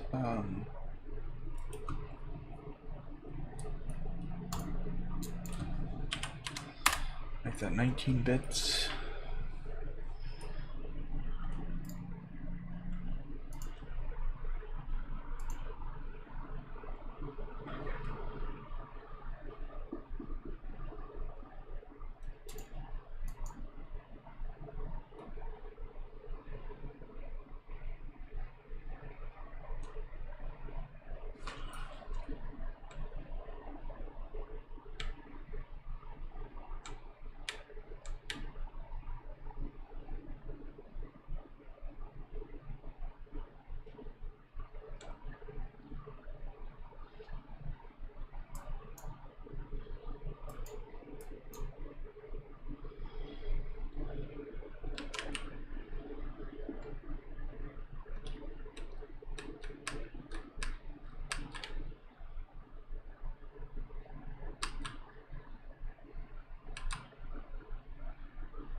It's actually usable now. Wow.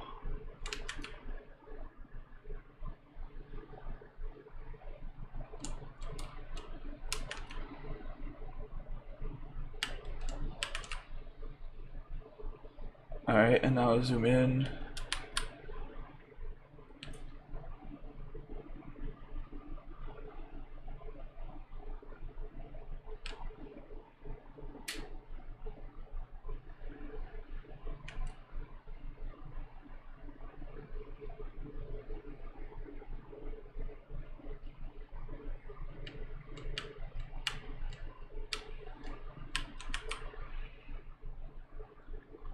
Now we'll zoom in again.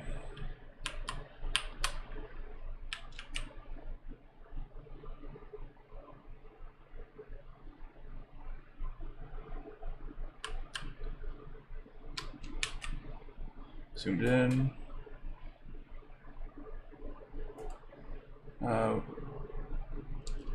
Yeah, now you can see the purple.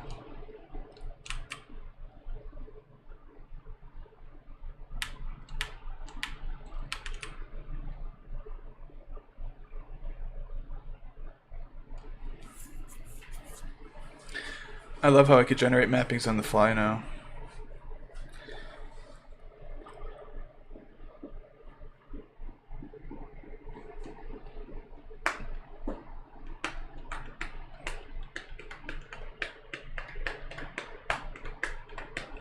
That looks fucking cool.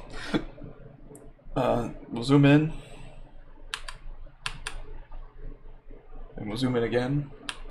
Zooming in twice in a row should have been fucking fine.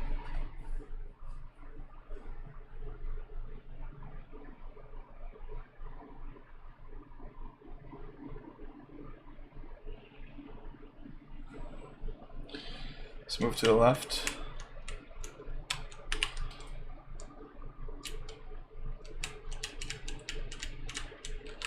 Centered again pretty nicely now. And let's zoom in. And let's zoom in.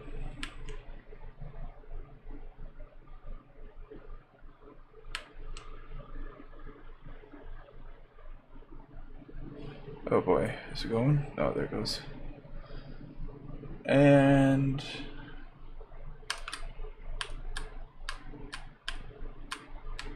I just zoomed in again. We're gonna move to the left. Redraw the frame.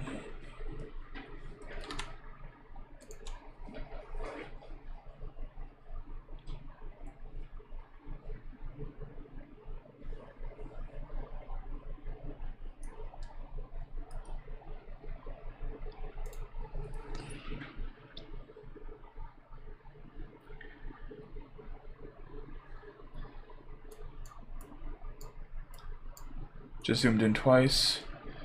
We'll draw the new frame.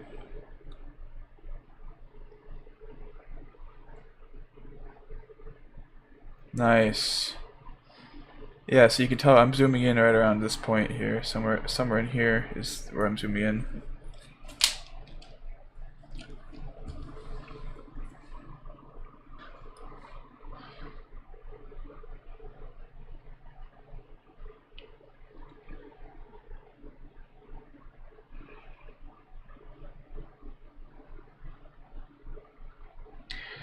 And what I want to set up for this is the ability to switch between different palettes and iterations.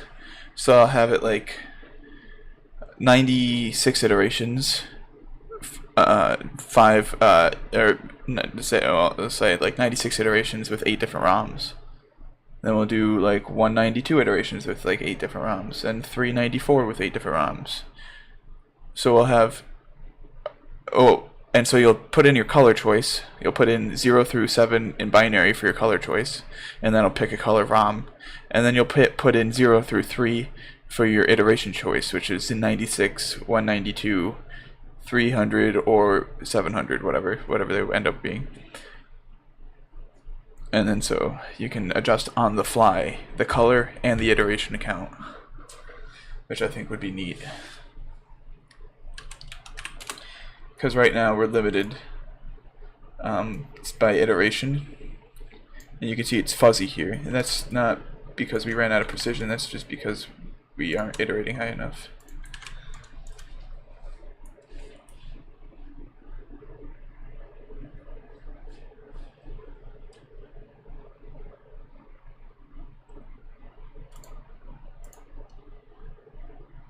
Oh yeah, look at that.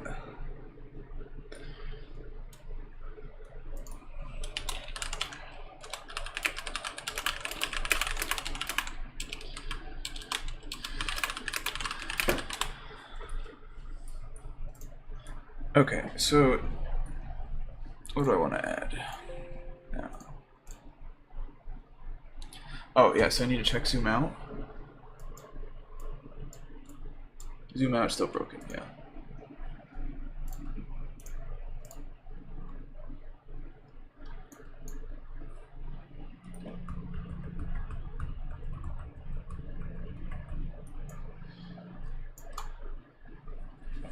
Okay, zoom out is broken because all I have to do is, if I'm multiplying by 256 here,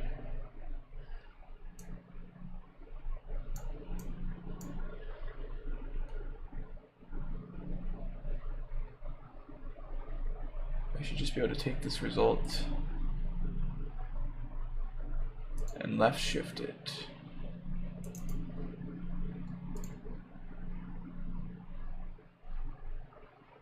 I can't left components, barrel shift.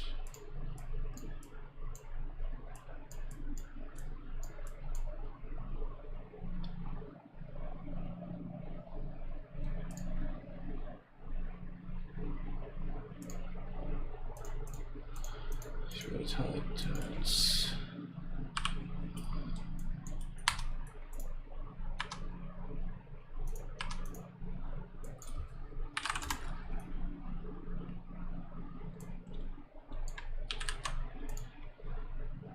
oh, that needs to be subtractor.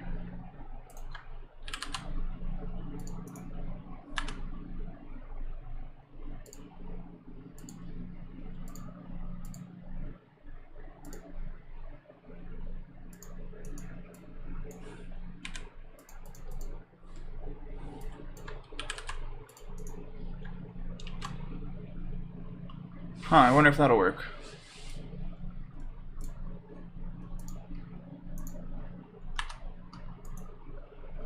I thought I set that to 6.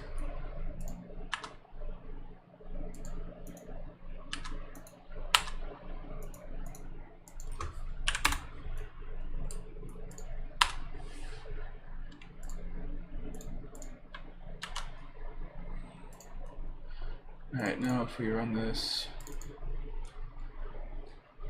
reset,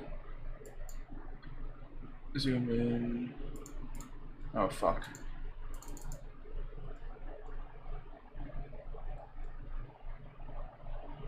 Reset. Zoom in.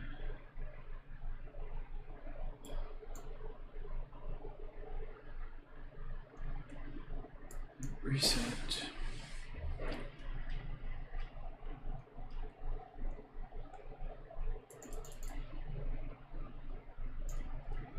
Pan up.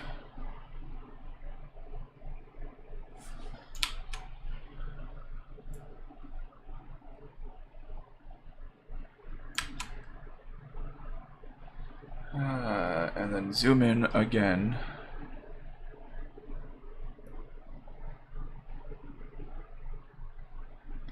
Three, two, one. Zoom in. Reset the screen. Okay, now let's see if I zoom out, if this fucks up or not.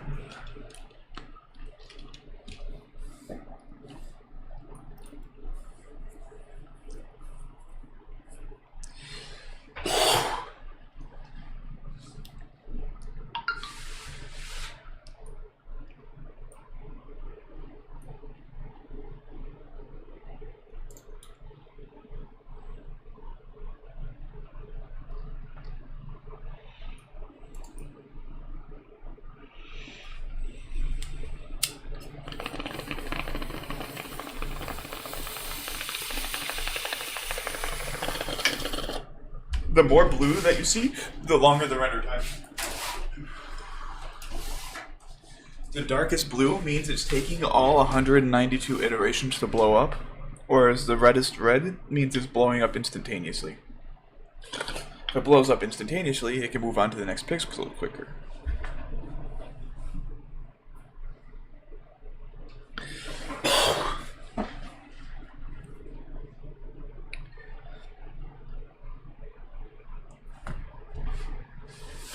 Okay, so now let's try zooming out. That is O. And then R, N. It looks like zoom out worked.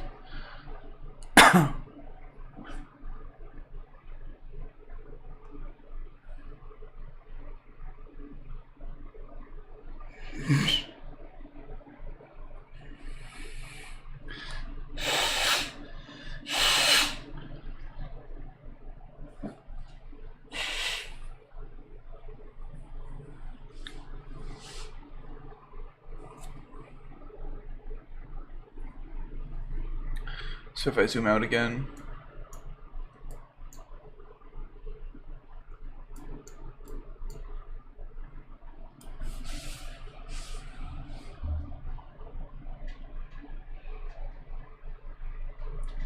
nice.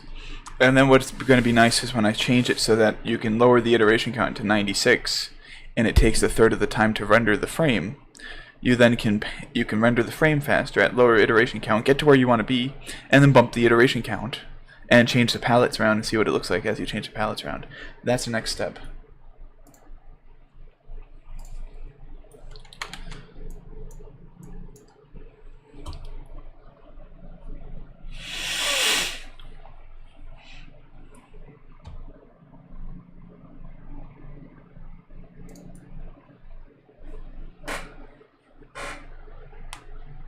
Is it feasible to store an array of future?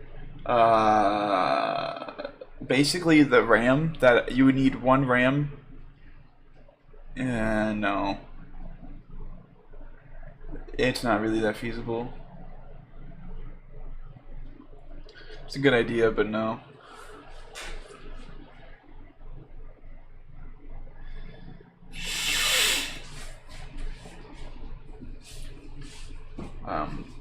Yeah, so now what I want to do is be able to say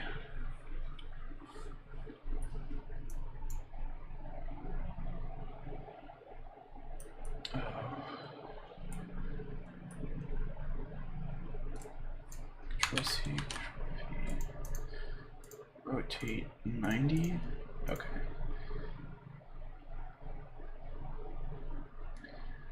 So we're going to say first value is going to be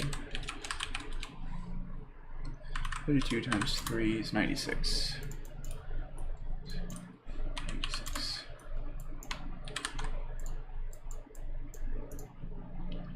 96 is a 7-bit number. Now we're going to double that, and 64 times 3, 192. Okay. We're going to make this a 9-bit number, and we're going to say 128 times 3, 384.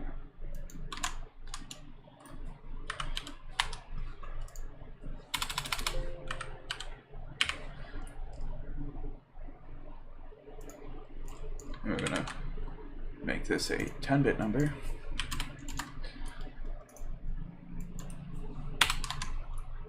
And we're going to say 256 times 3, 768. And then we're going to subtract 1 from all of them. So 767, 383, 191, and 95. So that's what's going to be fed into there.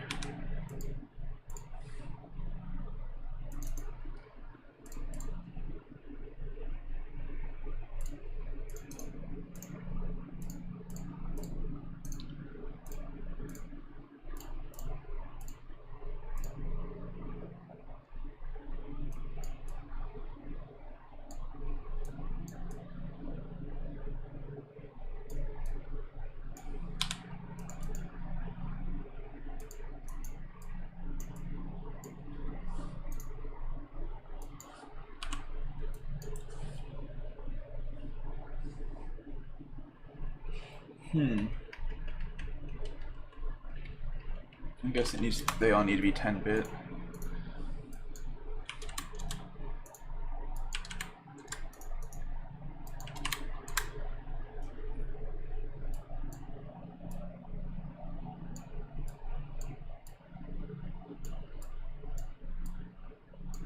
Oh wait, no, we want it the other way around.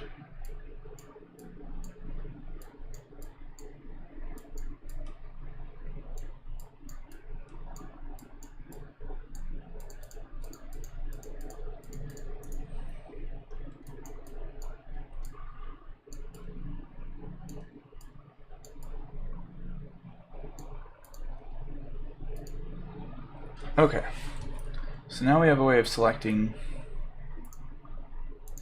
how many iterations we're going to do.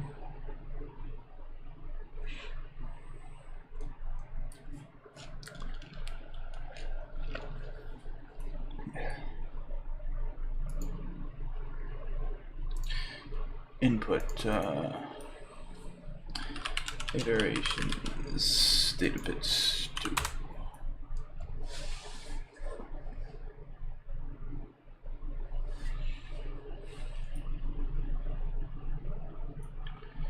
I should just make a 2-bit saturation counter. So you can just up and down. Alright, components.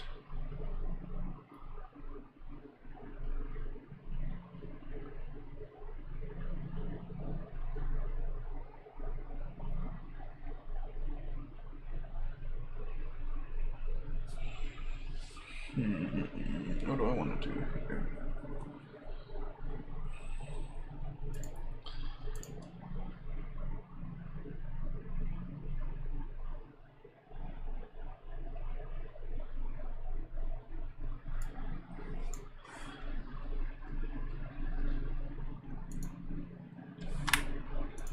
Iteration plus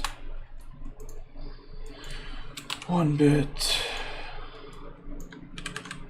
Iteration minus 1 bit.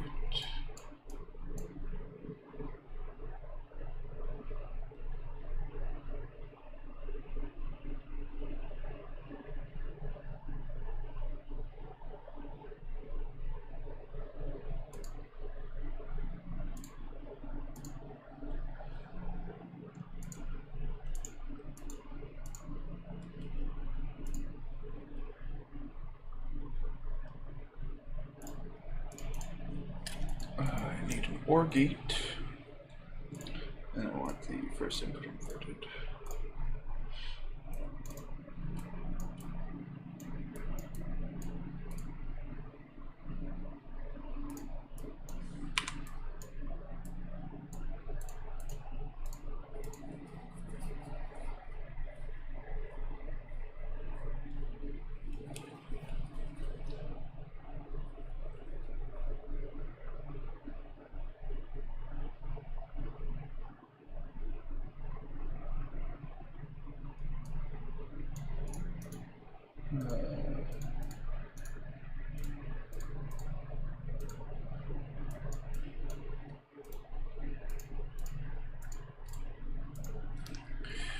So iteration minus.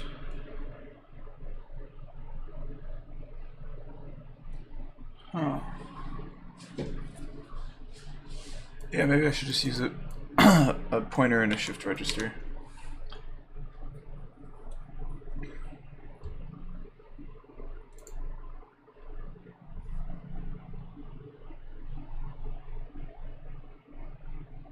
That feels so...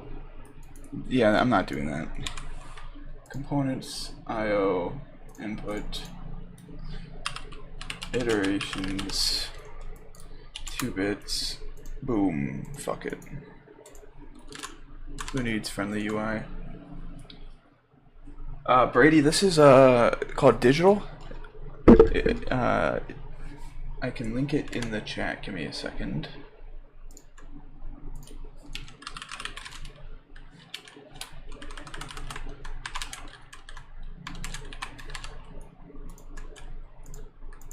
Alright, I gotta go grab a water. I'll be right back.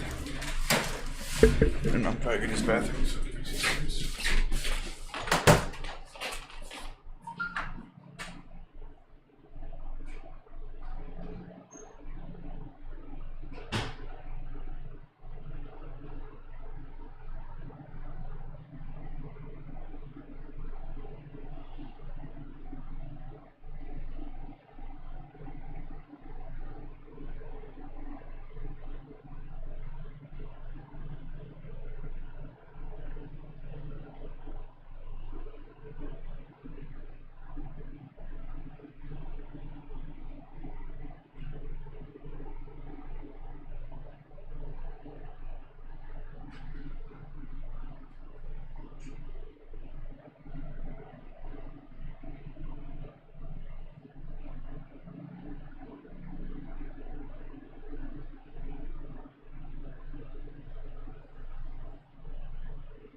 alright, chat.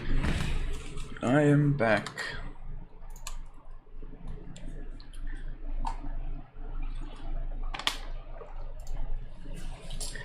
Yeah, Brady, we're making the circuit, and right now what I'm working on, because my circuit works and renders Mandelbrot, what I want now is to be able to choose different iterations and therefore color palettes.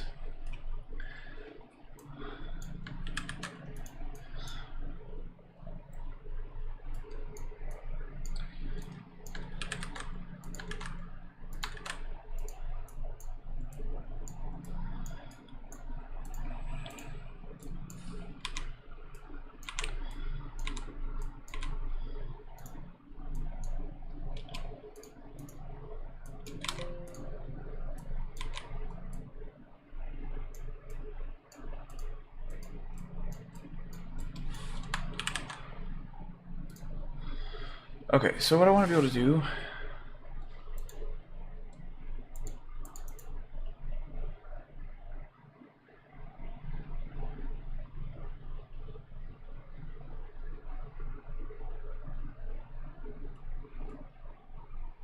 there's no way to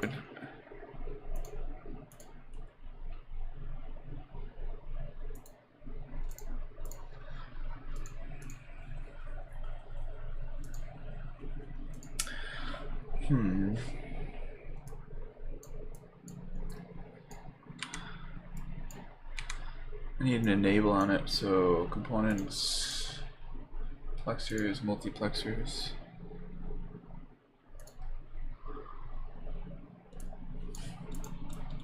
Control C, Control V.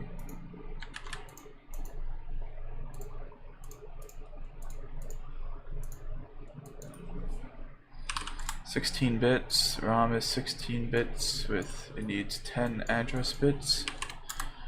And then this needs 16 bits and 1 selector bit. And so this is the enable.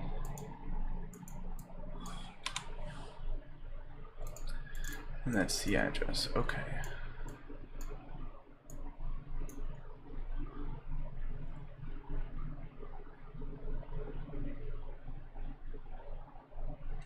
So now components,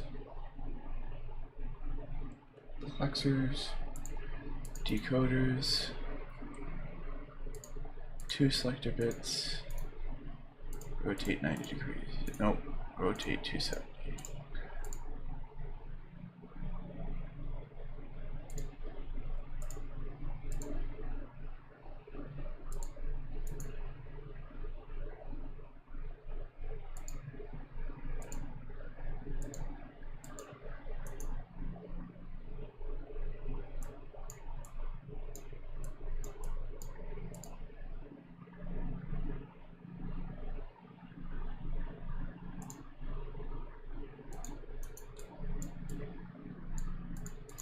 Okay.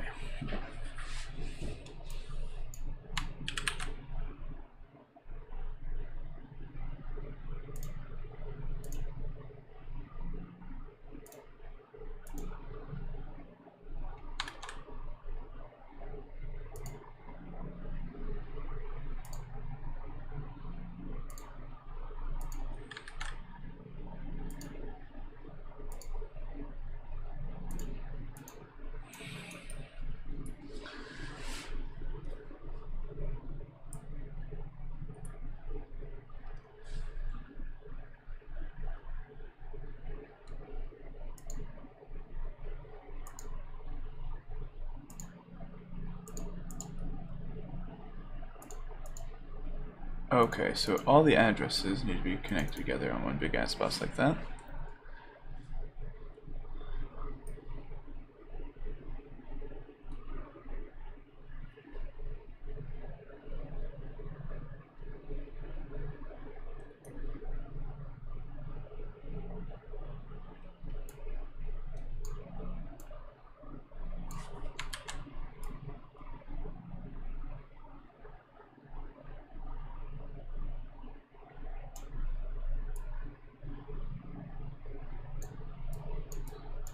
Okay, and then now the output of all these mux is Jesus Christ.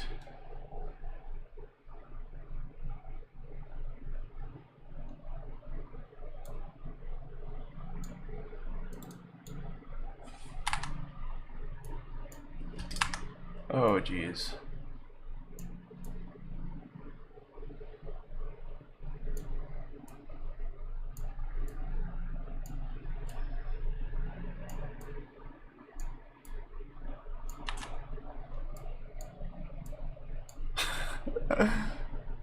One, two, three, four components, logic, or fuck, or 4 inputs, 16-bit spacing.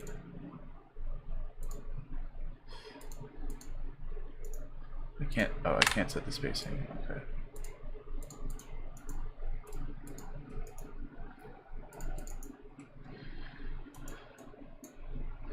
So now that should be stackable. Control C.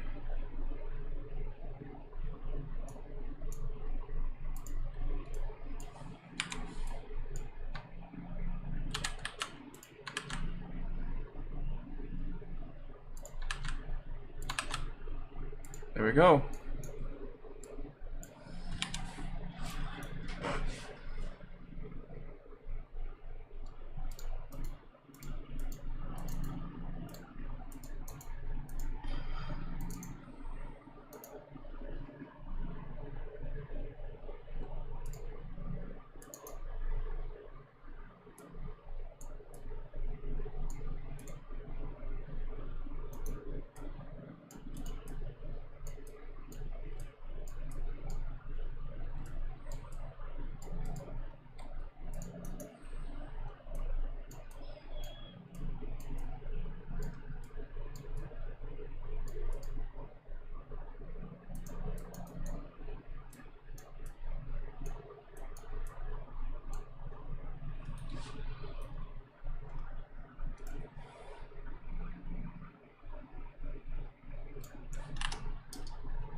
Oh, fuck.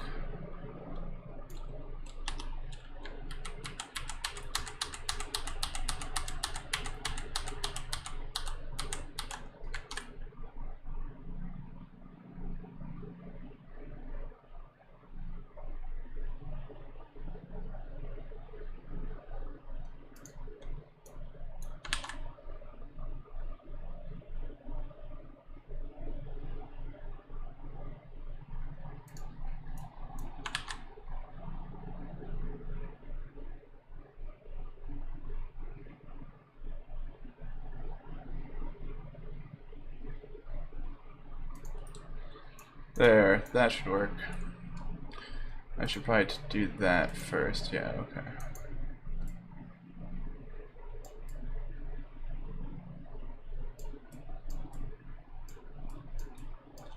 Then I could unretard it by doing this. Yeah. That's what we'll do, alright.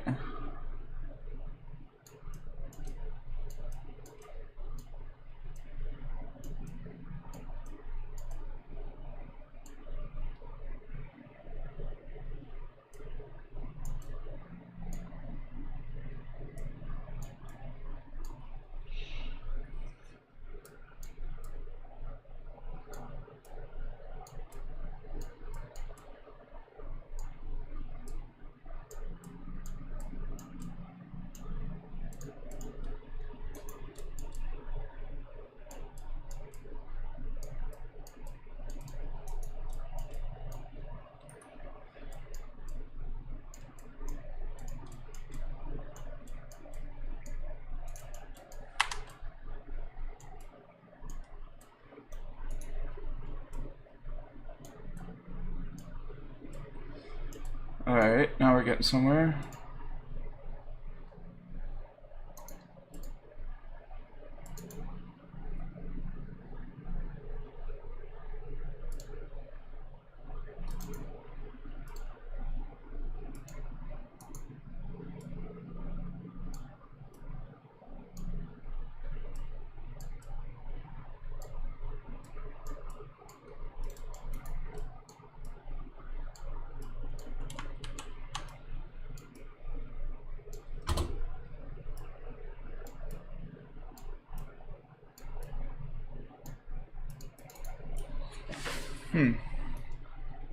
Alright, doesn't look like to see any issues so far. Knock on wood. Alright, and that comes out.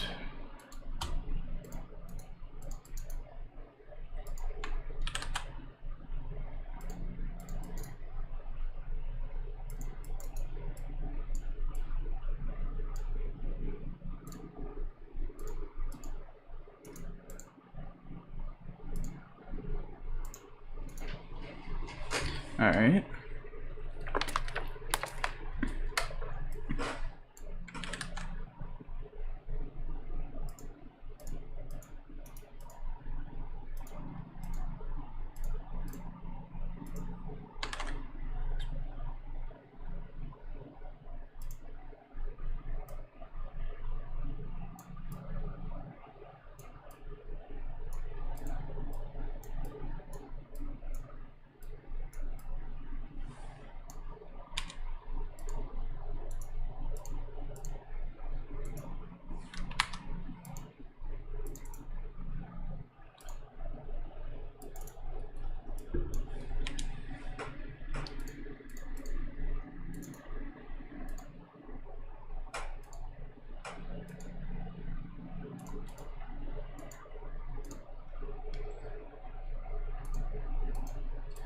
There we go.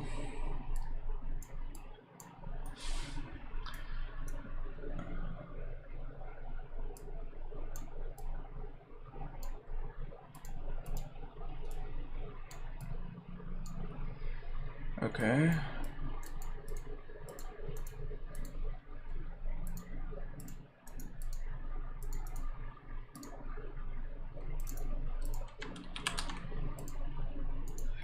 Excuse me.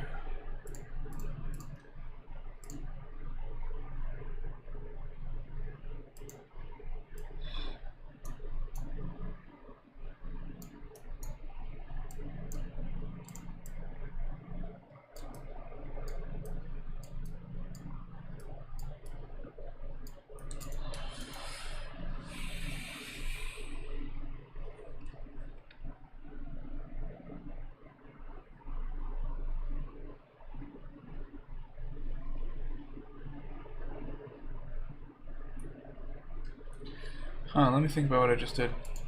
I kind of did without thinking. There's no point. Okay, so I should clear things up. Digital limits what the display is able to do. The biggest color format for RGB you can do is 16-bit, or it's really 15-bit.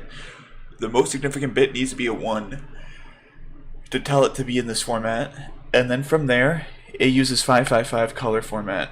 So RGB, so B 5 bits or low 5 bits, G the 5 bits or the middle 5 bits, and R the 5 bits or top 5 bits.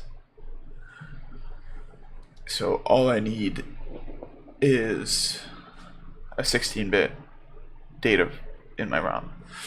And going to more addresses means it takes longer to render a frame, because that means more iterations.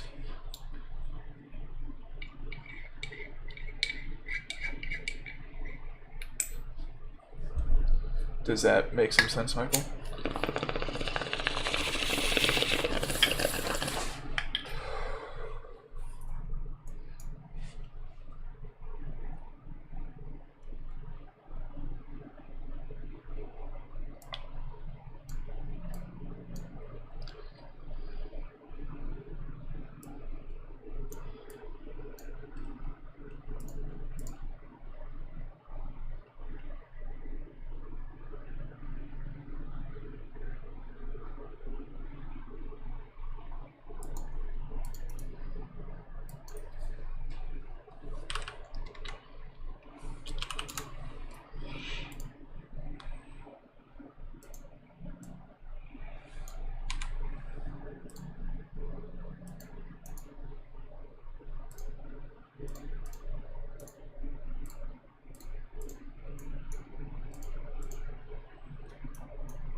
So this is going to go 0, 1, 2, 0, 1, 2, 3, 4, 5, 6, 7. Yeah, okay.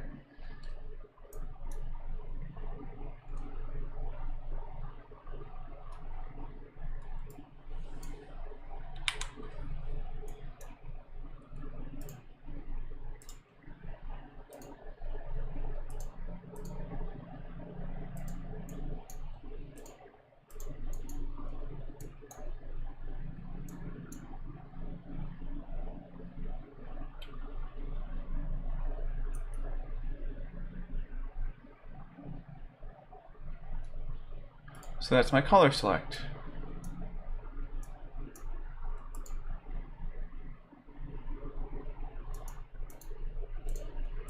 Ah, that was easy to do.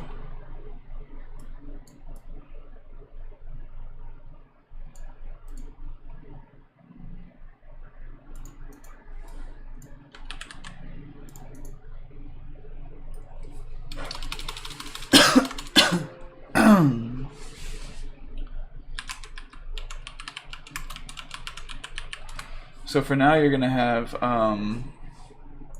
4 palettes and 4 different iterations. So I think that'll be good enough.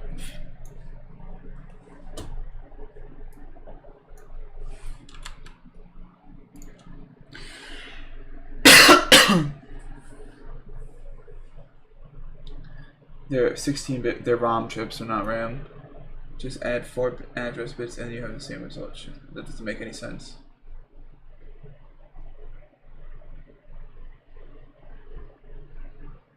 Oh, I see what you're saying.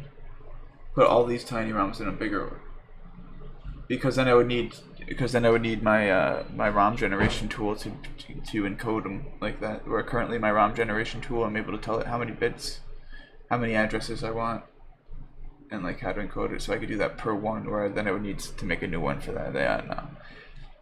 That is one way to do it though.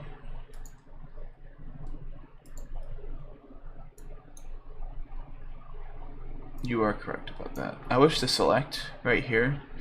If this select bit, instead of you see how it says this, if the select input is high, the output is activated. If it's low, the output is in a high Z state. I don't want the output in a high Z. If it's low, I want the output pulled low.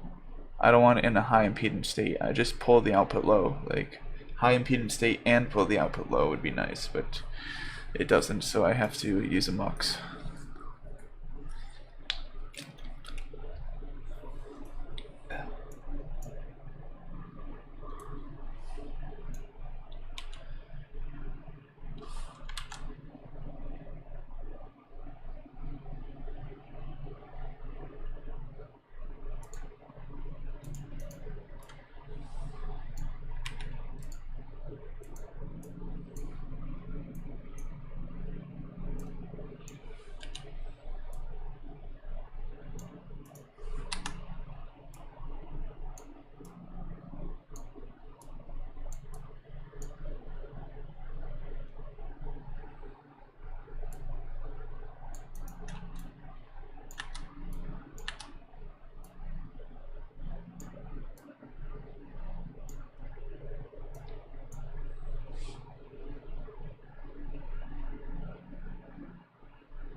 I kind of want to pull all this over.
Alright. This can be...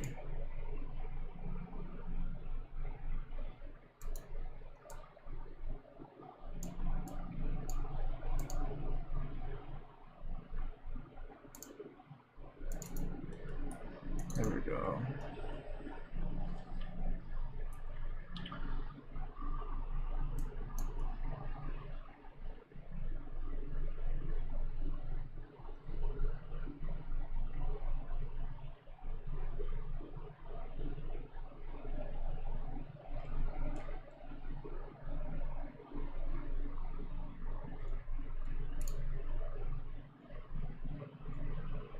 So I need text box.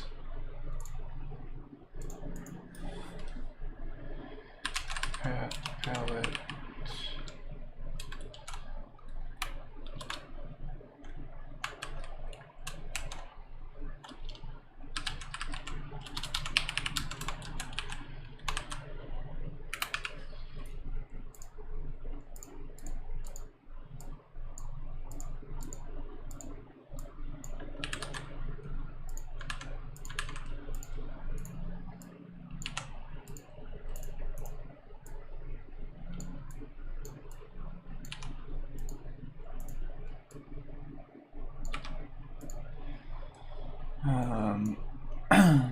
then I need to then say this is how many iterations? This is 96.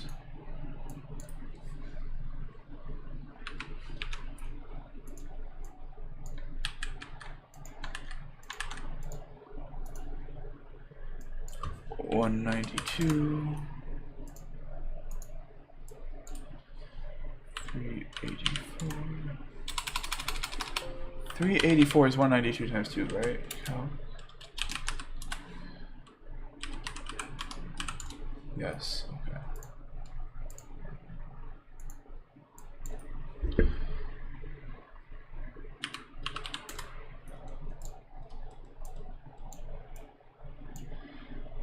Okay, now what we need to do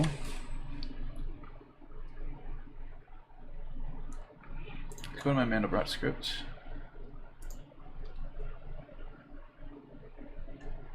Alright, I need to go to where that is stored. So I'm gonna type in Windows would fucking work. 384 iteration ROM, open file location. I'm gonna make a new folder, old ROMs.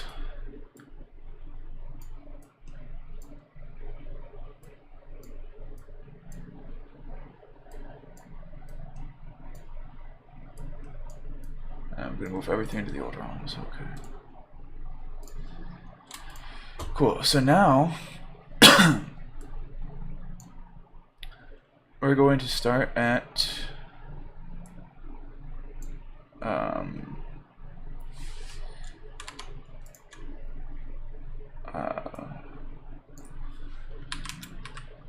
PAL 0 96 PAL 0. And we're going to say the max value is 90, 95.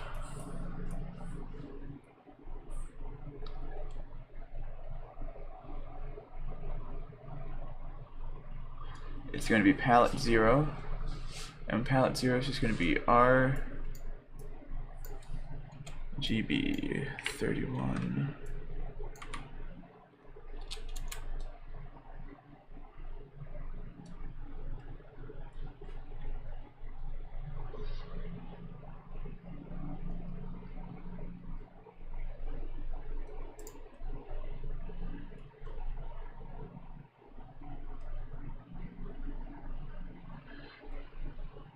Alright, so we got 96 PAL hex. So now we'll do 192.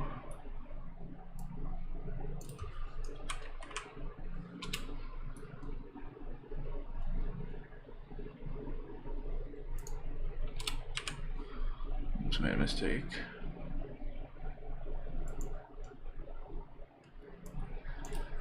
$384, $383.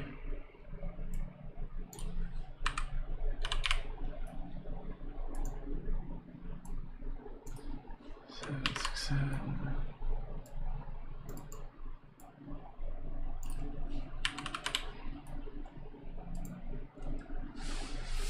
Alright, so I just generated those palettes. So now we're going to go to the 96, edit, file, load, 96, open, okay, okay, edit, file, load, 192, open, okay, okay, edit, file, load,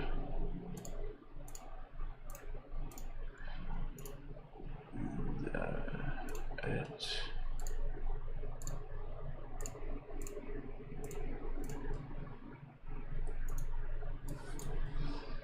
RGB.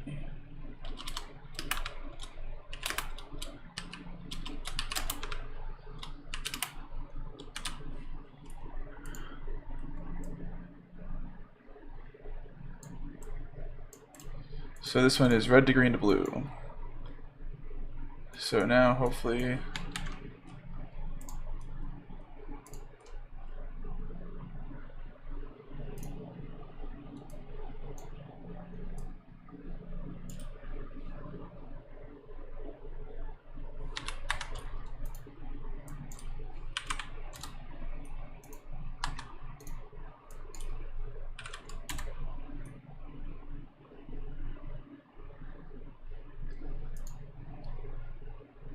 Almost forgot to hook up the address.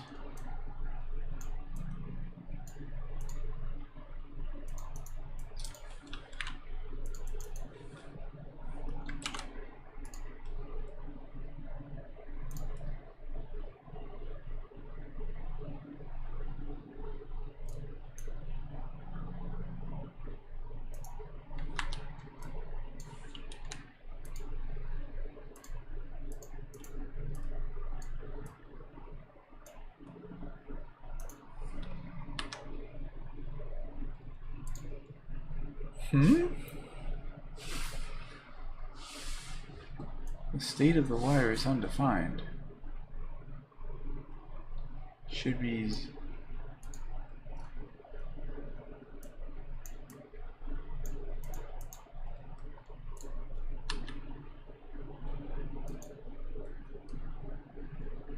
What?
I don't understand.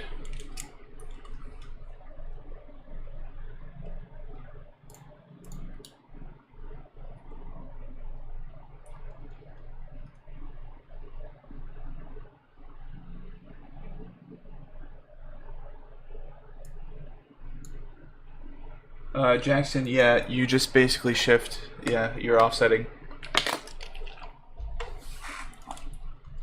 Yes. I am very confused on why this is not... Oh, it's a D... I'm an idiot. It's a D components. Plexers. Multiplexers. Ignore me, I'm so fucking dumb. Data bits 10.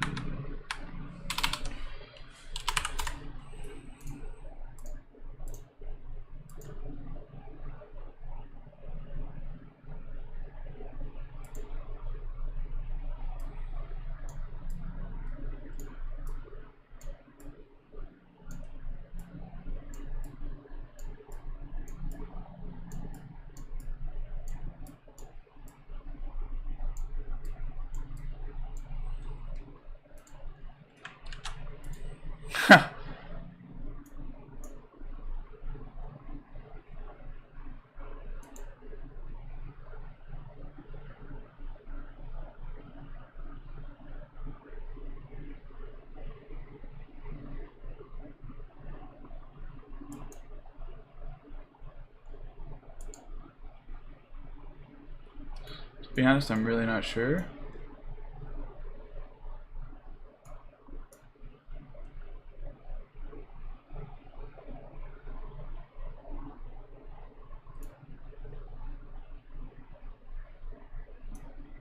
I don't know why it's taking so fucking long.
I don't know why it's taking so long.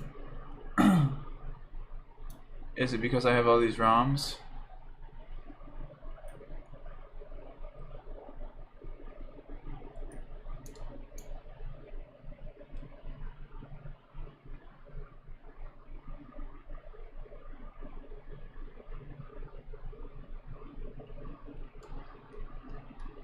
Oh, that's a better view than before.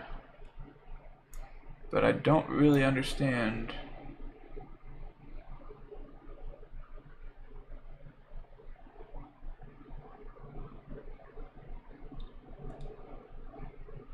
So this one's on.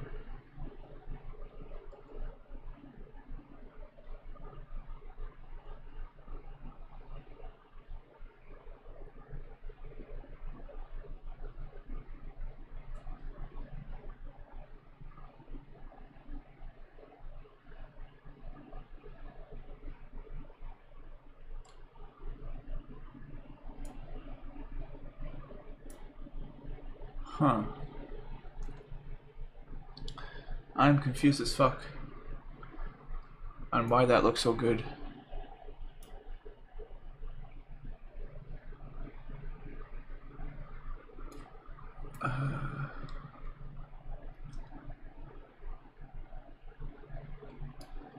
That's 96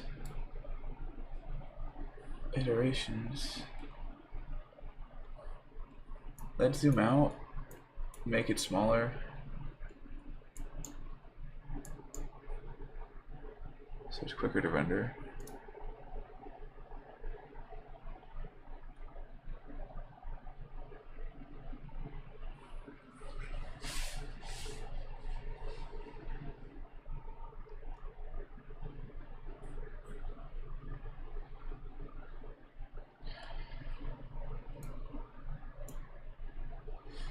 Alright, so now if I tell it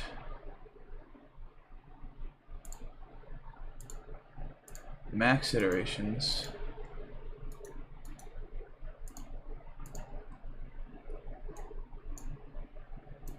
it's now selecting that ROM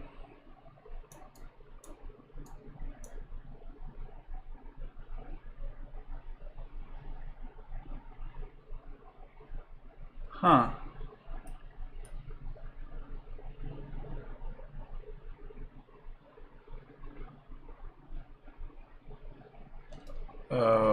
Oh, that's... Oh. I was wondering what the fuck was wrong with it.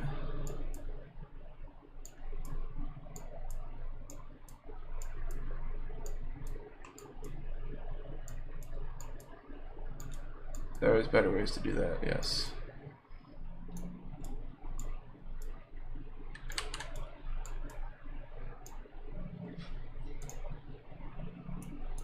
Alright, so now if we...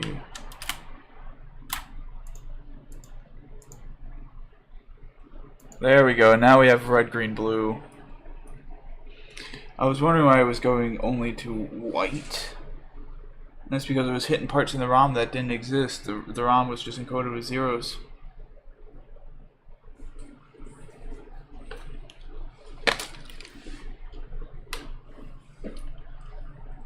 And that rendered much faster. Okay, so now we can say increment the pan amount to, like, say a healthy 8.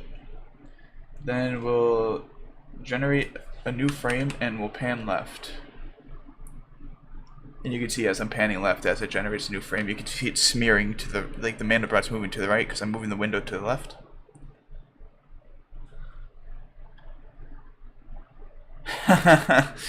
Look at that. I'll just draw a new frame.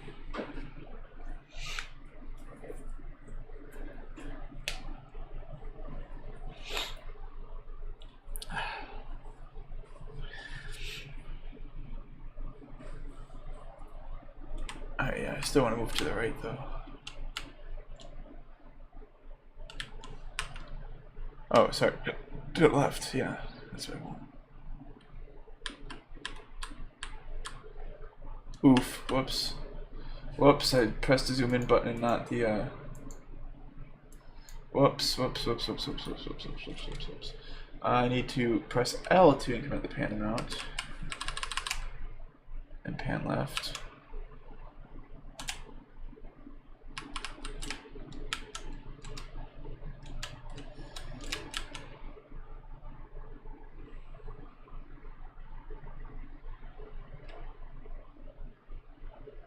Alright, we're panning left.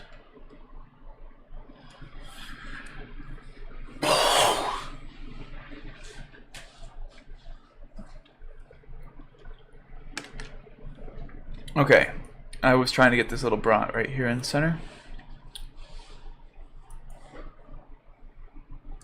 Alright, so now we will press P and draw a new frame.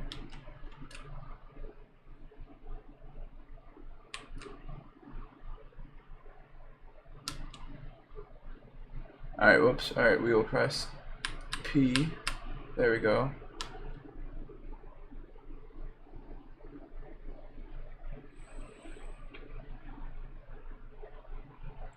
Nice, it's zooming in on the center.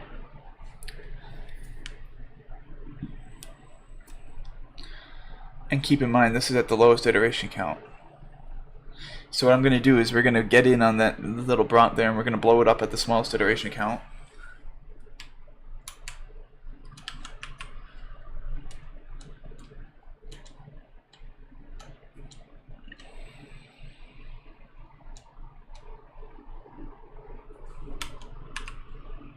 Alright, here we go, zoom in.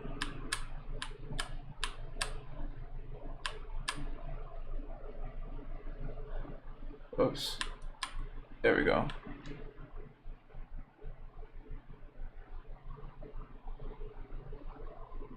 Alright, and now we will zoom in again. There we go. Press it.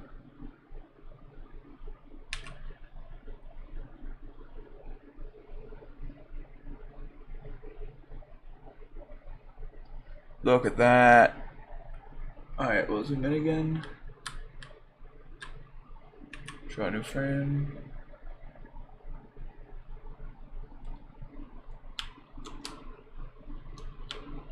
We want to pan to the right a little bit.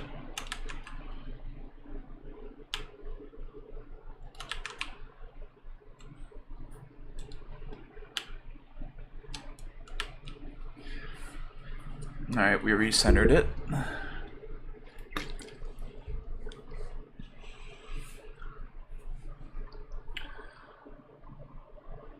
Let's zoom in.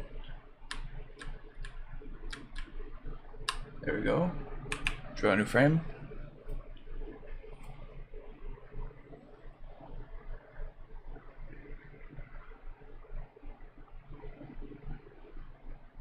There we go. Zoom in again. Well, we'll move.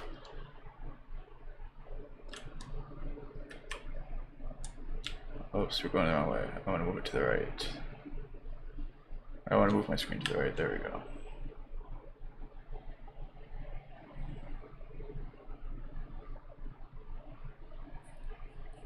Keep in mind, this is at the lowest iteration count. If anybody's still watching. I'll check chat in a second. I just want to zoom in here.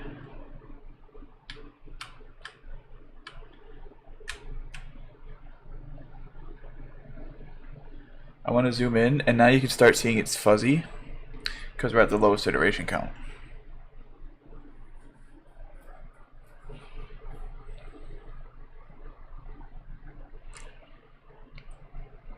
And the transitions between colors isn't that smooth right now. We'll zoom in one more time. Wow, that's beautiful. That's so cool to think that we started at the original bronze size, and now if you remember what we zoomed in on, how small that was at the original size, like wow, that's crazy. Okay, so now what we're going to do is we're going to go to iterations, and we're going to bump it up one and apply it, and then just tell it to draw the new frame. Wow. Wow, that's so cool to see what happens when you bump up the iterations. Oh, that is fucking cool.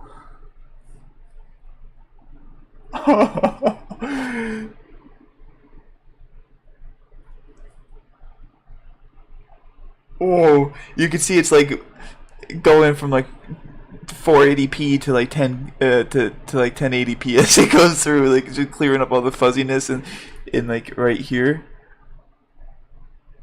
Oh wow.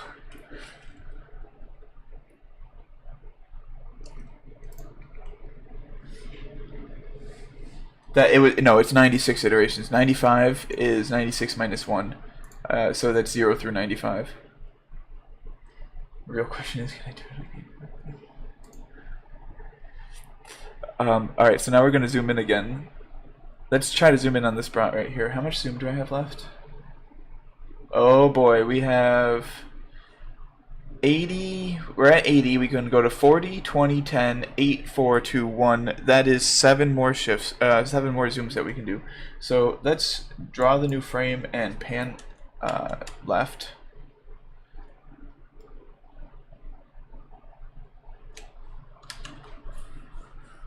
I'm going to lower my iteration count back to...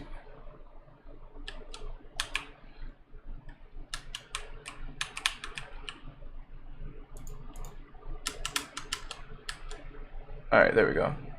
I lowered my iteration count so it's quicker to draw. So I can pan to where I want quicker.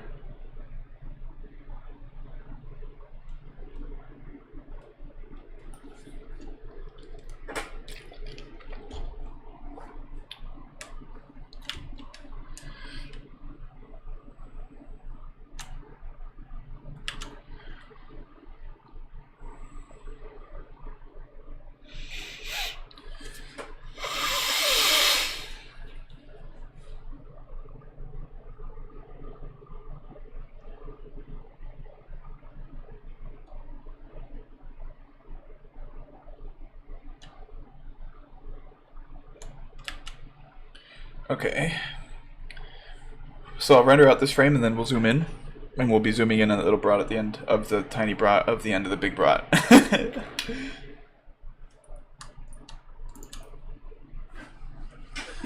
And while it renders in on the other half, I will smoke a bong, and feel free to join me, guys. It's 4:20 somewhere.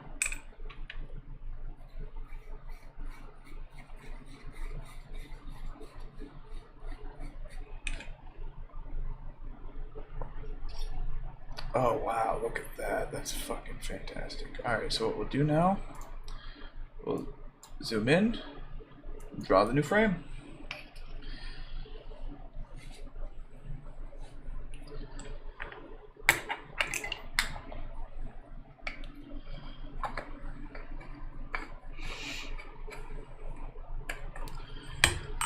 Alright, we went from 7 zooms, now we have 6 zooms left.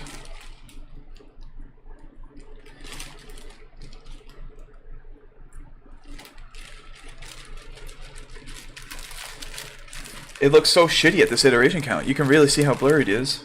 But we'll give it one more zoom.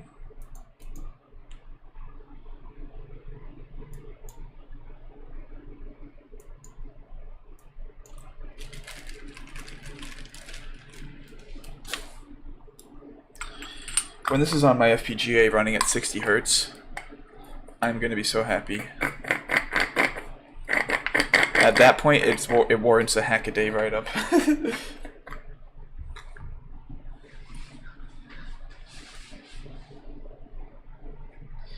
And then I'll switch to floating point, and I'll try to utilize all the DSP cells in my FPGA for the floating point.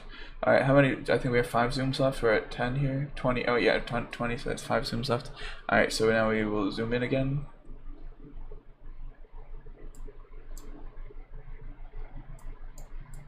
There we go. Draw a new frame.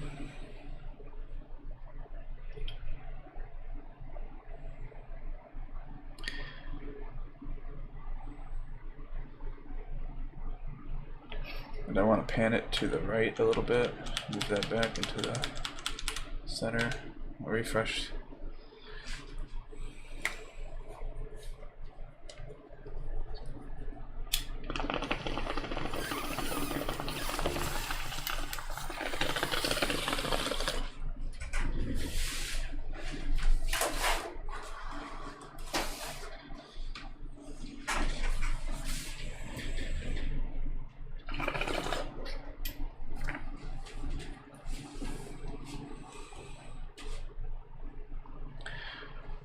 Okay, so now, how many zooms do I have left? I have 4 zooms left. So what I'll do is I'll the iteration count, draw a new frame. Wow.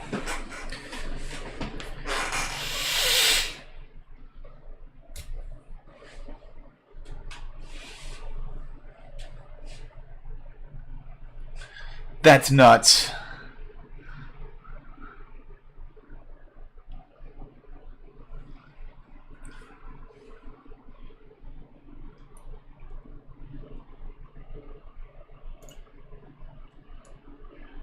It's 1024 by 768. It's as far as I really wanted to push the VGA adapter on my FPGA. So we're gonna have to give it a shot still to do that.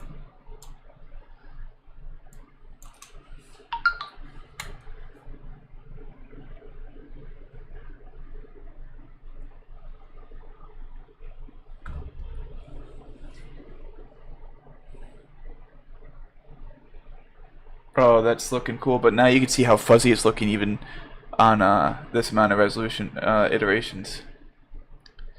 So we're going to bump the iterations up again when we get closer. So I'm going to zoom in another time, we'll bump the iterations up, then I'll zoom in again the last few times, and then we'll bump the iterations up again after that. Where now you can actually see the benefit in doubling the iterations as we go in, which is also fucking cool as fuck to see, in my opinion. So, yeah, let's move the screen to the right a bit. 1, 2, zoom in, draw a new frame. Oh, I didn't zoom in. Okay, but it's just moved to the right a little bit. Oh, I didn't even realize this. Look at the bottom left corner of my stream right here. It's telling you what it's clocking at. I'm clocking at 660 kilohertz.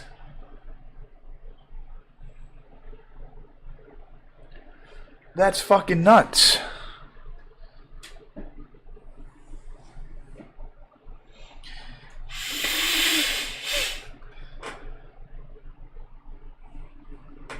That's fucking nuts. Digital is clocking at 660 kilohertz, and Logism couldn't hit 4 kilohertz. That's fucking nuts. Anyway, let's bump up the iterations. Draw a new frame. Clear as day.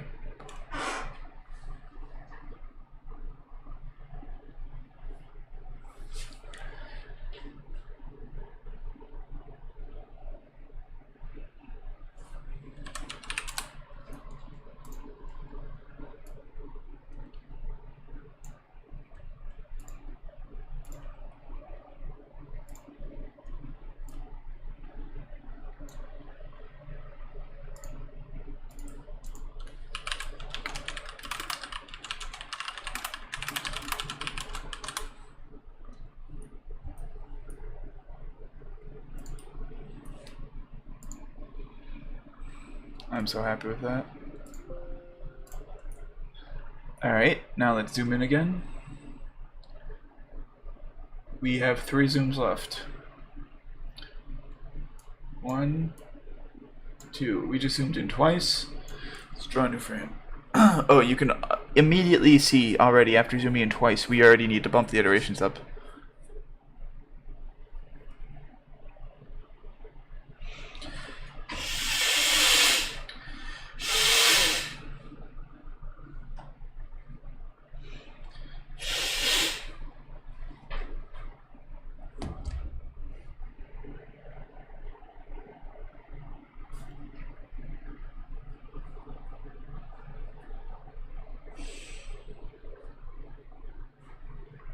So that's a 4x zoom because I clicked zoom in twice.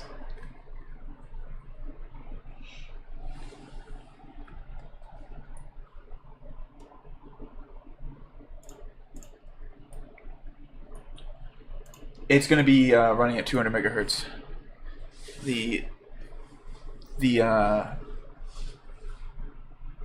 the Mandelbrot set generation will be running at 200 megahertz, and the screen to maintain 60 hertz will be at 65 megahertz. So yeah, going from well, we're almost at a megahertz, right? So it's going to be 200 times faster, basically.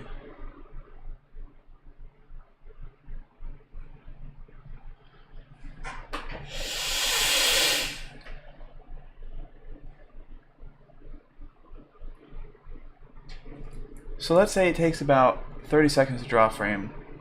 30 seconds divided by 200. 30 divided by 200. 0.15 seconds. This is going to take 150 milliseconds to draw a frame.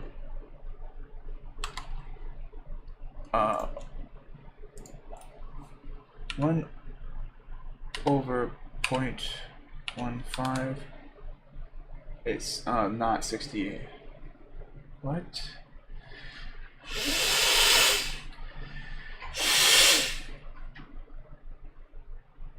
Fuck, I don't know if maybe 200 megahertz isn't enough. I don't know.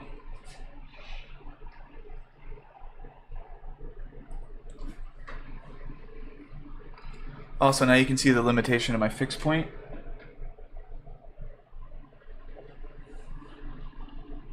We're kind of approaching, yeah, we kind of are at the limitation of my fixed point precision here.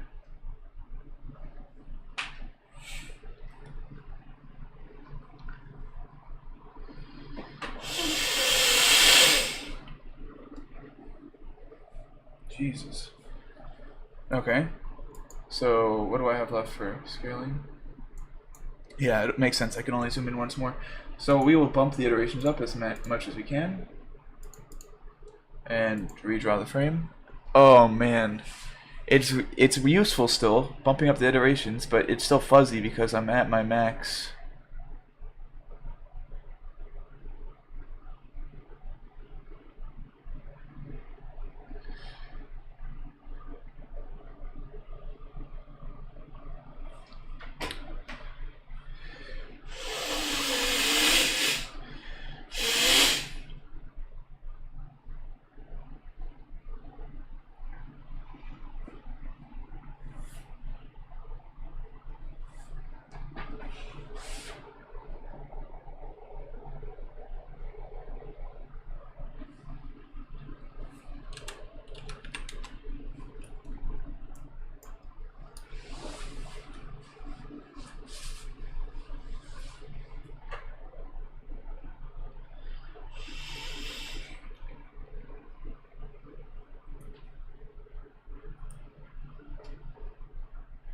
I can only zoom in one more time after this. And then what's going to be fun is zooming out from here and seeing the reverse.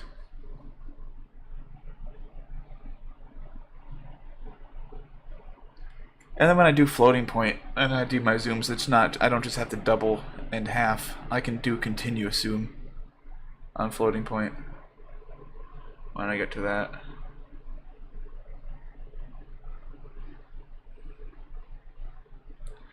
So with the FPGA one, it's gonna with fixed point, it's gonna be jarring because it's gonna be like, here's a frame, and if I zoom in, it's literally doubling the zoom the next frame.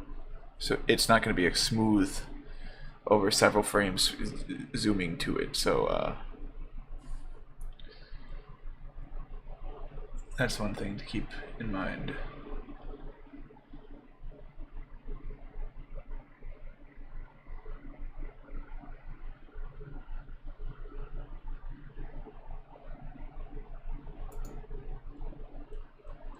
Perfect.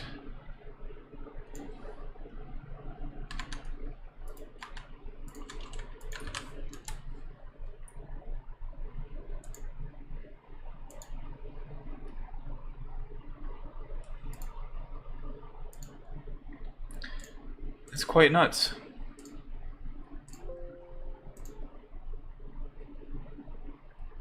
How's the stream doing? 4 concurrent viewers, wow. Thanks to everybody watching.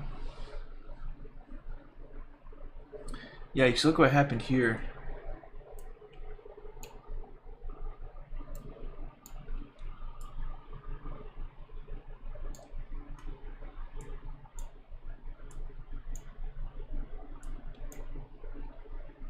can really see it's kind of fucked up here. Now you can see the limitations of the fixed point. It's not going to be as symmetric because the fixed point is going to have some weird like bugginess in some spots. Let's get this back to the right ratio.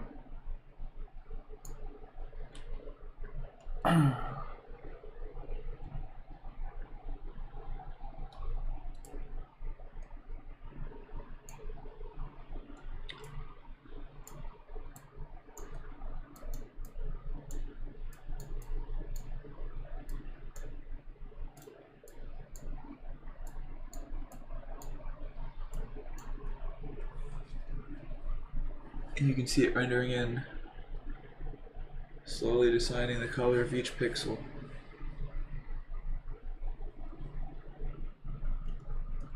Over there it's not symmetric, right there not symmetric, but then as you come out a little bit it starts being a little bit more symmetric. Those are some really small numbers there, so no, it's forgiving. I can forgive it. This is quite a hard computation.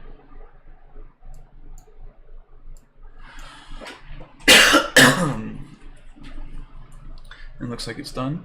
Alright, so we'll set this back to the smallest number of iterations. And we'll just regenerate the frame. It's going to be so quick, but look at the quality difference that we're about to get.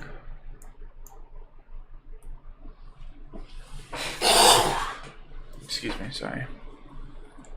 We go from being in red to being fully green.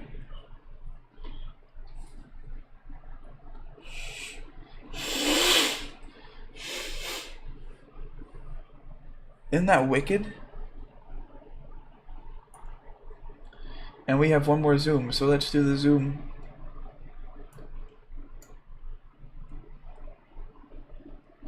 And let's redraw the frame.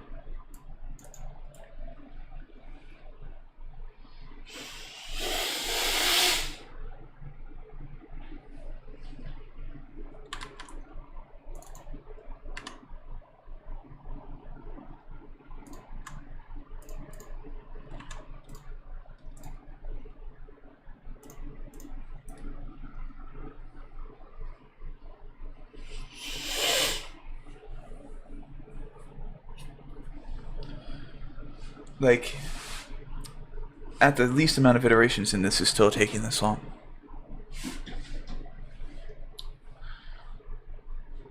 You can't skip parts of it, you have to compute. You have to know. You have to check to see if it blows up or not. Like, you can't just skip it. Unless you have an idea that I just don't see.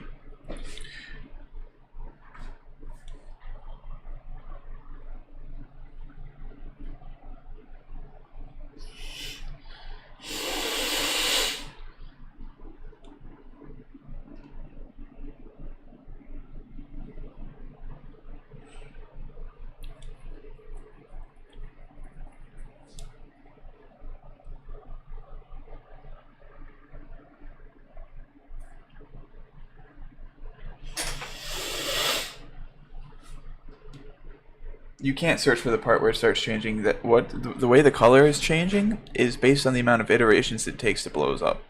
So what you do is for 96 iterations is you have a counter that the maximum value of it can be is 96, and you say if it doesn't blow up at all, well then when I get to 96 I'm done and I'm going to the next pixel. So there's no, you'd have to look at the change in outputs across values and look at the difference and try to wait until the difference becomes the most, and that would just, yeah, no.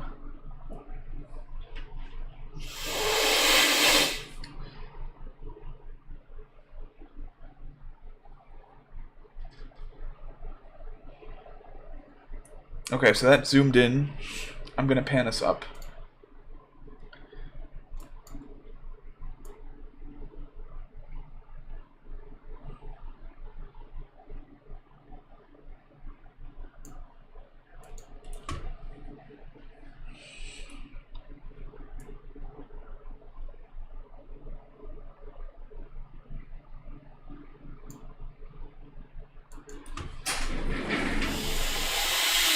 Jesus. knows? Alright, panned way up. So now with less blue on the screen, it should be quicker to render, and then as I like up the iteration count, it'll be like bearable.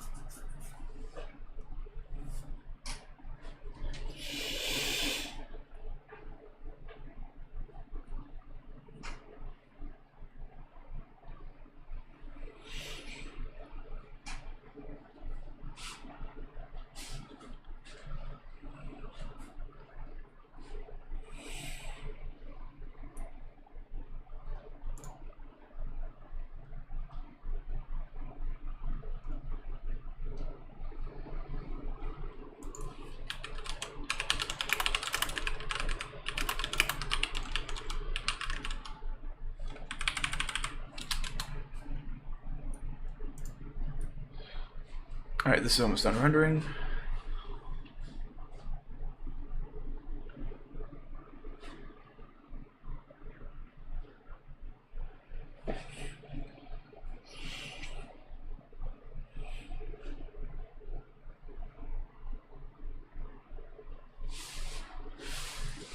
Alright, this was at the least amount of iterations.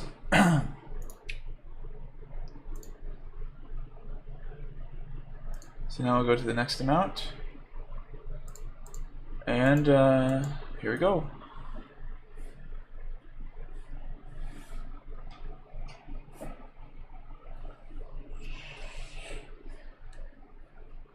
Let the detail unfold.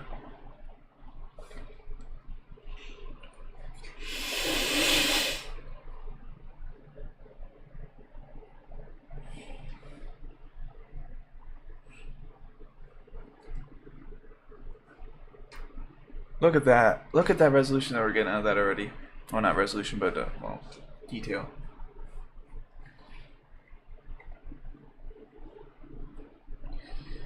And what sucks is, like, Benoit Mandelbrot, when he first discovered this stuff, he was, like, using a printer to render this stuff. So he was limited to, like, fucking 1 dot print, or whatever it was for their shitty-ass printers at the time.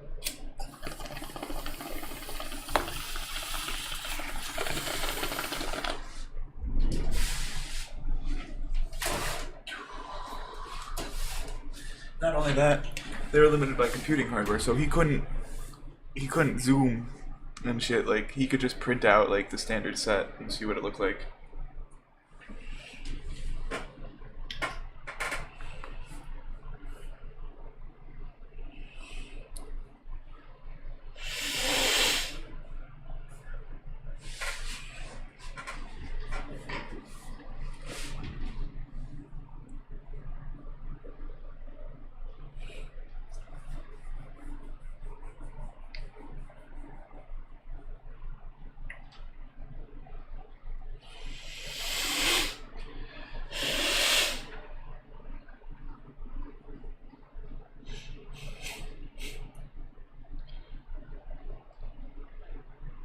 Yeah, we're at the max zoom in that I can do, which is crazy.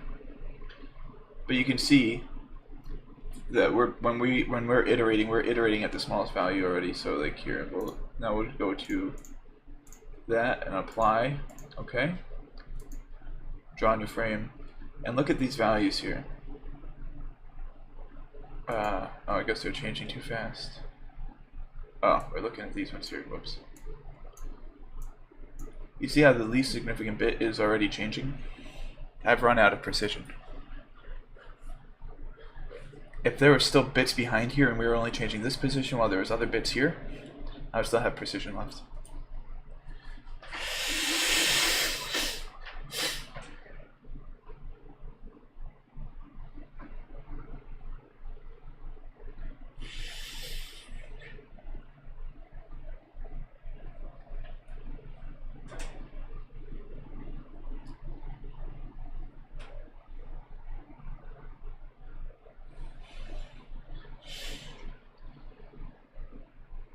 And to think we can still go up one more amount of iterations.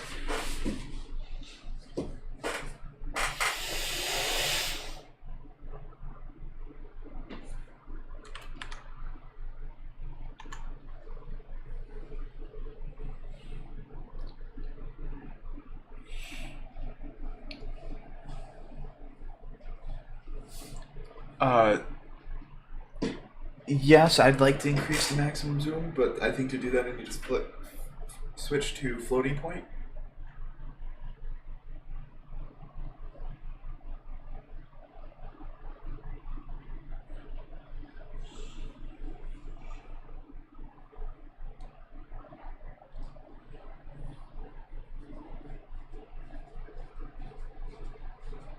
And yeah, I think once I've switched to floating point, if I can get like 256-bit floating point, I think that would be lit.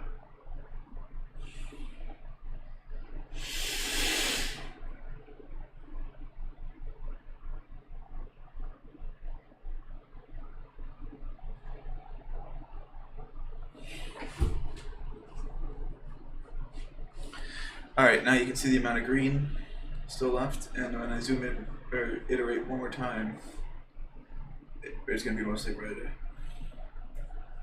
That's really the only thing changing at this point is the limit between the red and blue, or the red and green. At this scale, because I can't zoom in anymore.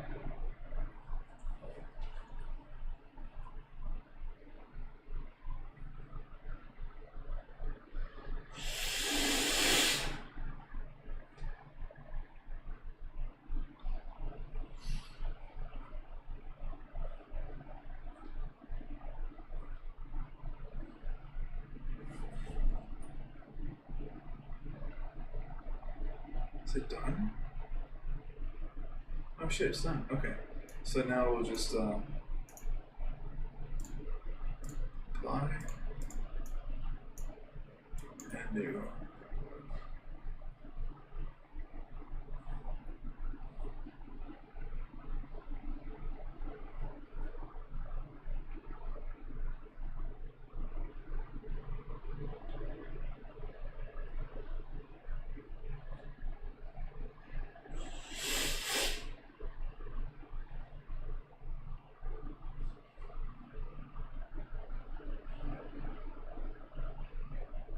Although it kind of does look better at the max iteration still, which makes sense.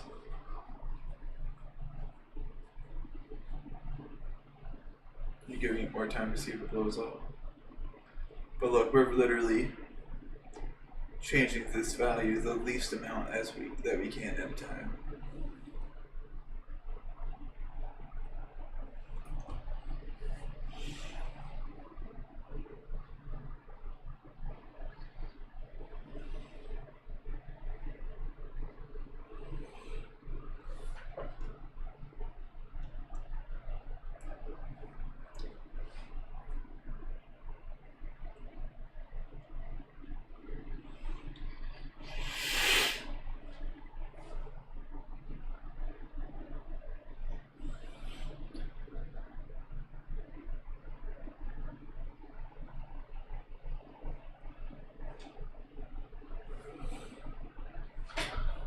Although now we can see more detail. Yeah, it definitely helped. Iterating more. What do you mean by technical pseudo floating point? I would use like a IEEE standard.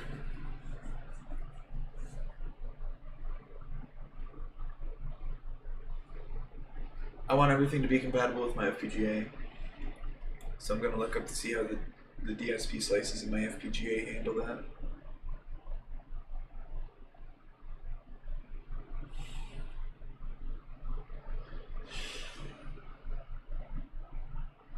Well, it's gonna be all in my FPGA.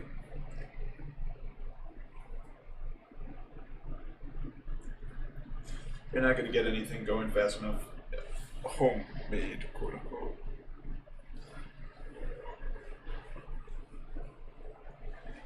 At that point, you might as well just use digital because I'm clocking at nearly a megahertz here.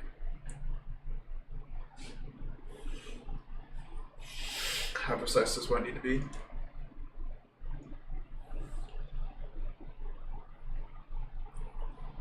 I have currently 21 bits of precision.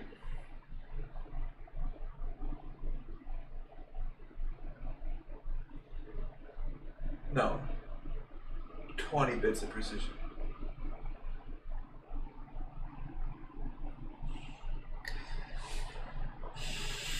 But with floating points, I can have hundreds of bits of precision.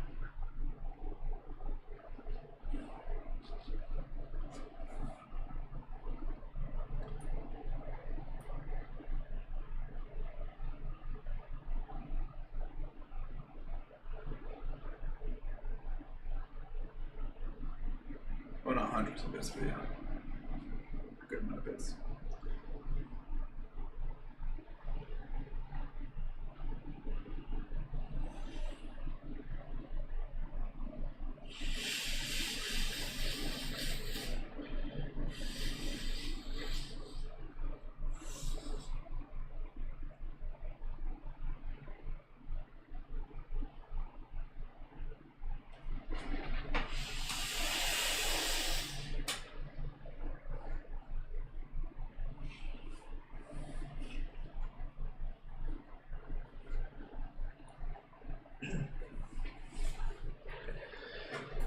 So yeah, that's fucking rendered out. So now I guess all I have to do is generate a few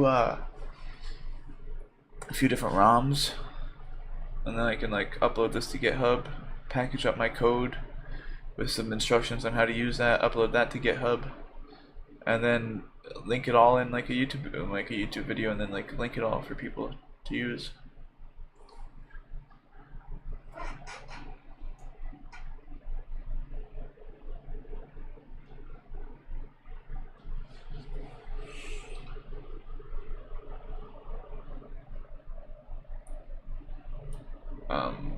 So yeah, I guess from now what we can do is we'll zoom out. So let's zoom out. 1, 2, draw a new frame. And as I zoom out now, I'm going to lower the iterations too.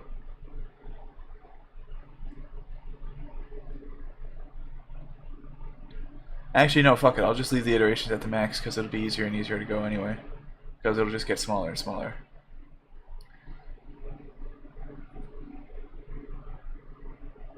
Yeah,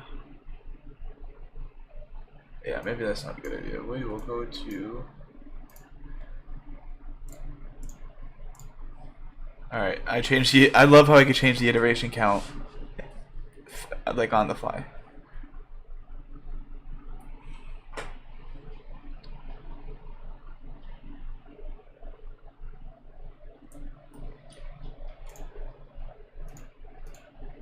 Let's make it real worse. Oh, oh, that's what I should do is I should... Oh, yeah, okay. What I'm going to do is I'm going to re-render this frame. I'm going to go back to max iterations. Re-render this frame all the way down to where it is. Then go to 2, then 1, then 0.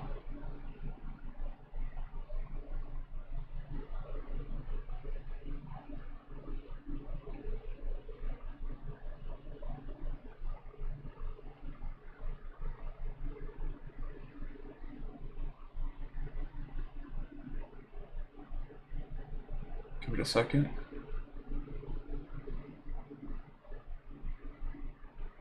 Waiting for it to get there. 2.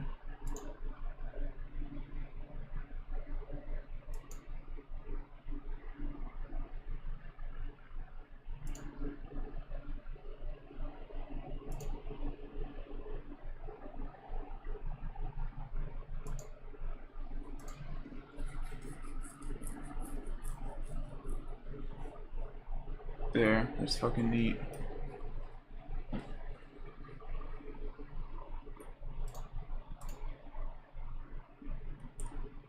Is it rendering?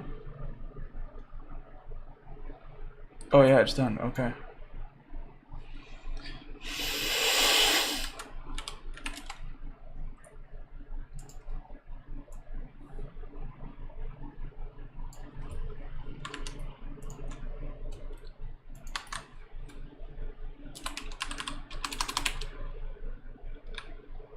768 iterations to 384 iterations to 192 iterations to 96.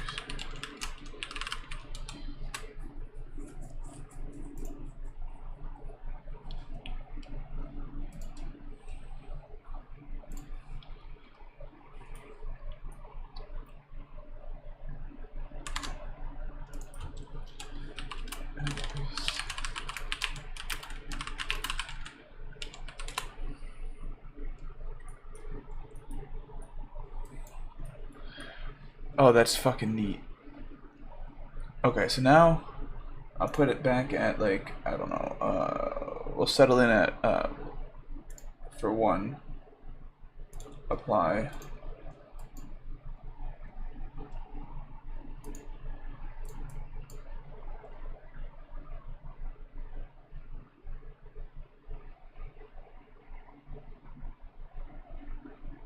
What the hell? There we go.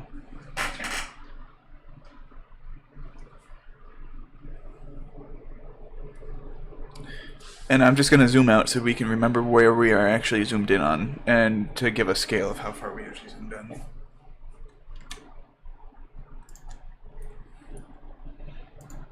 Oh, you're looking forward to the GitHub?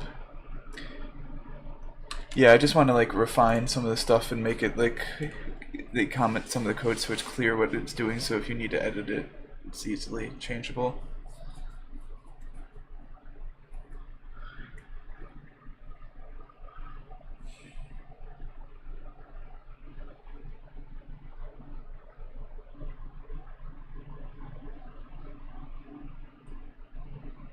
I want to know how those people on YouTube that do those like mega zooms, like how they do it.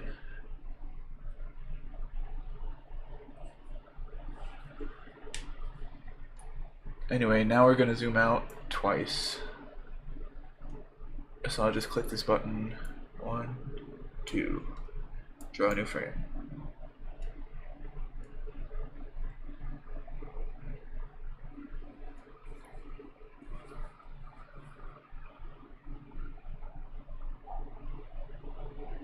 So cool how much easier it is to render because there's a lot less blue.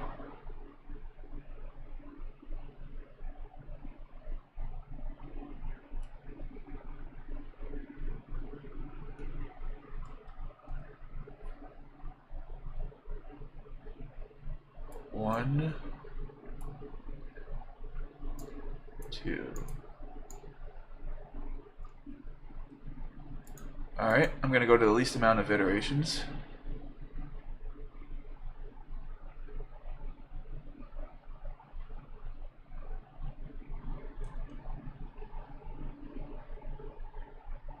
Now does that show how far zoomed in we were?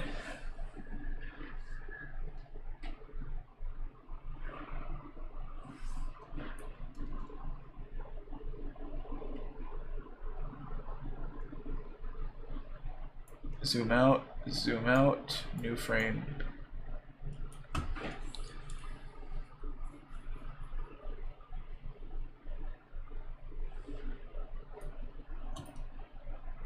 We are on this guy.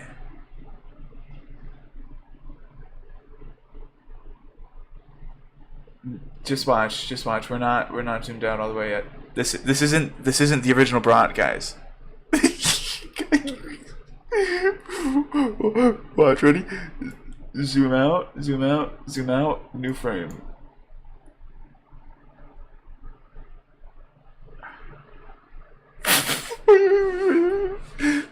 We're gonna zoom out a little bit more, zoom out. New frame.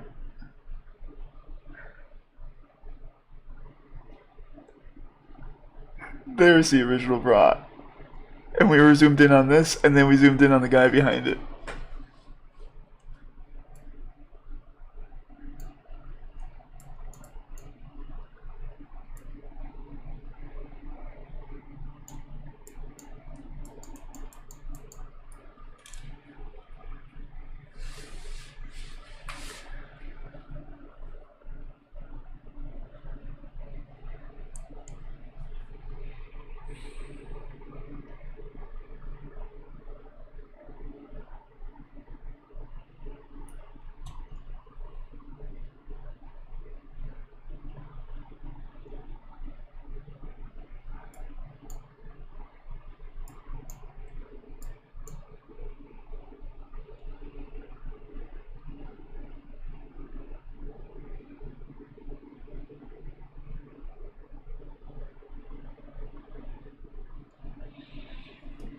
I think that's pretty fucking awesome.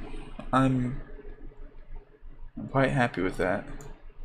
It gives quite an idea of how far zoomed in we really were.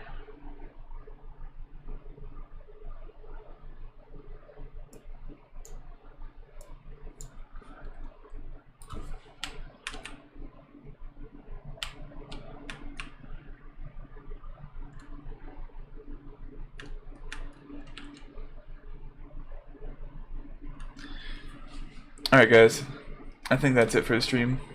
Thanks for watching. I hope you enjoyed. I hope I earned some subscriptions out of this if anybody was new.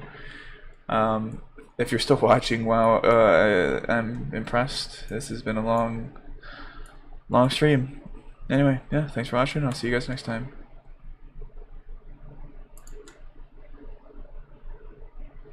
Wait, actually, is there any comments that I haven't replied to yet?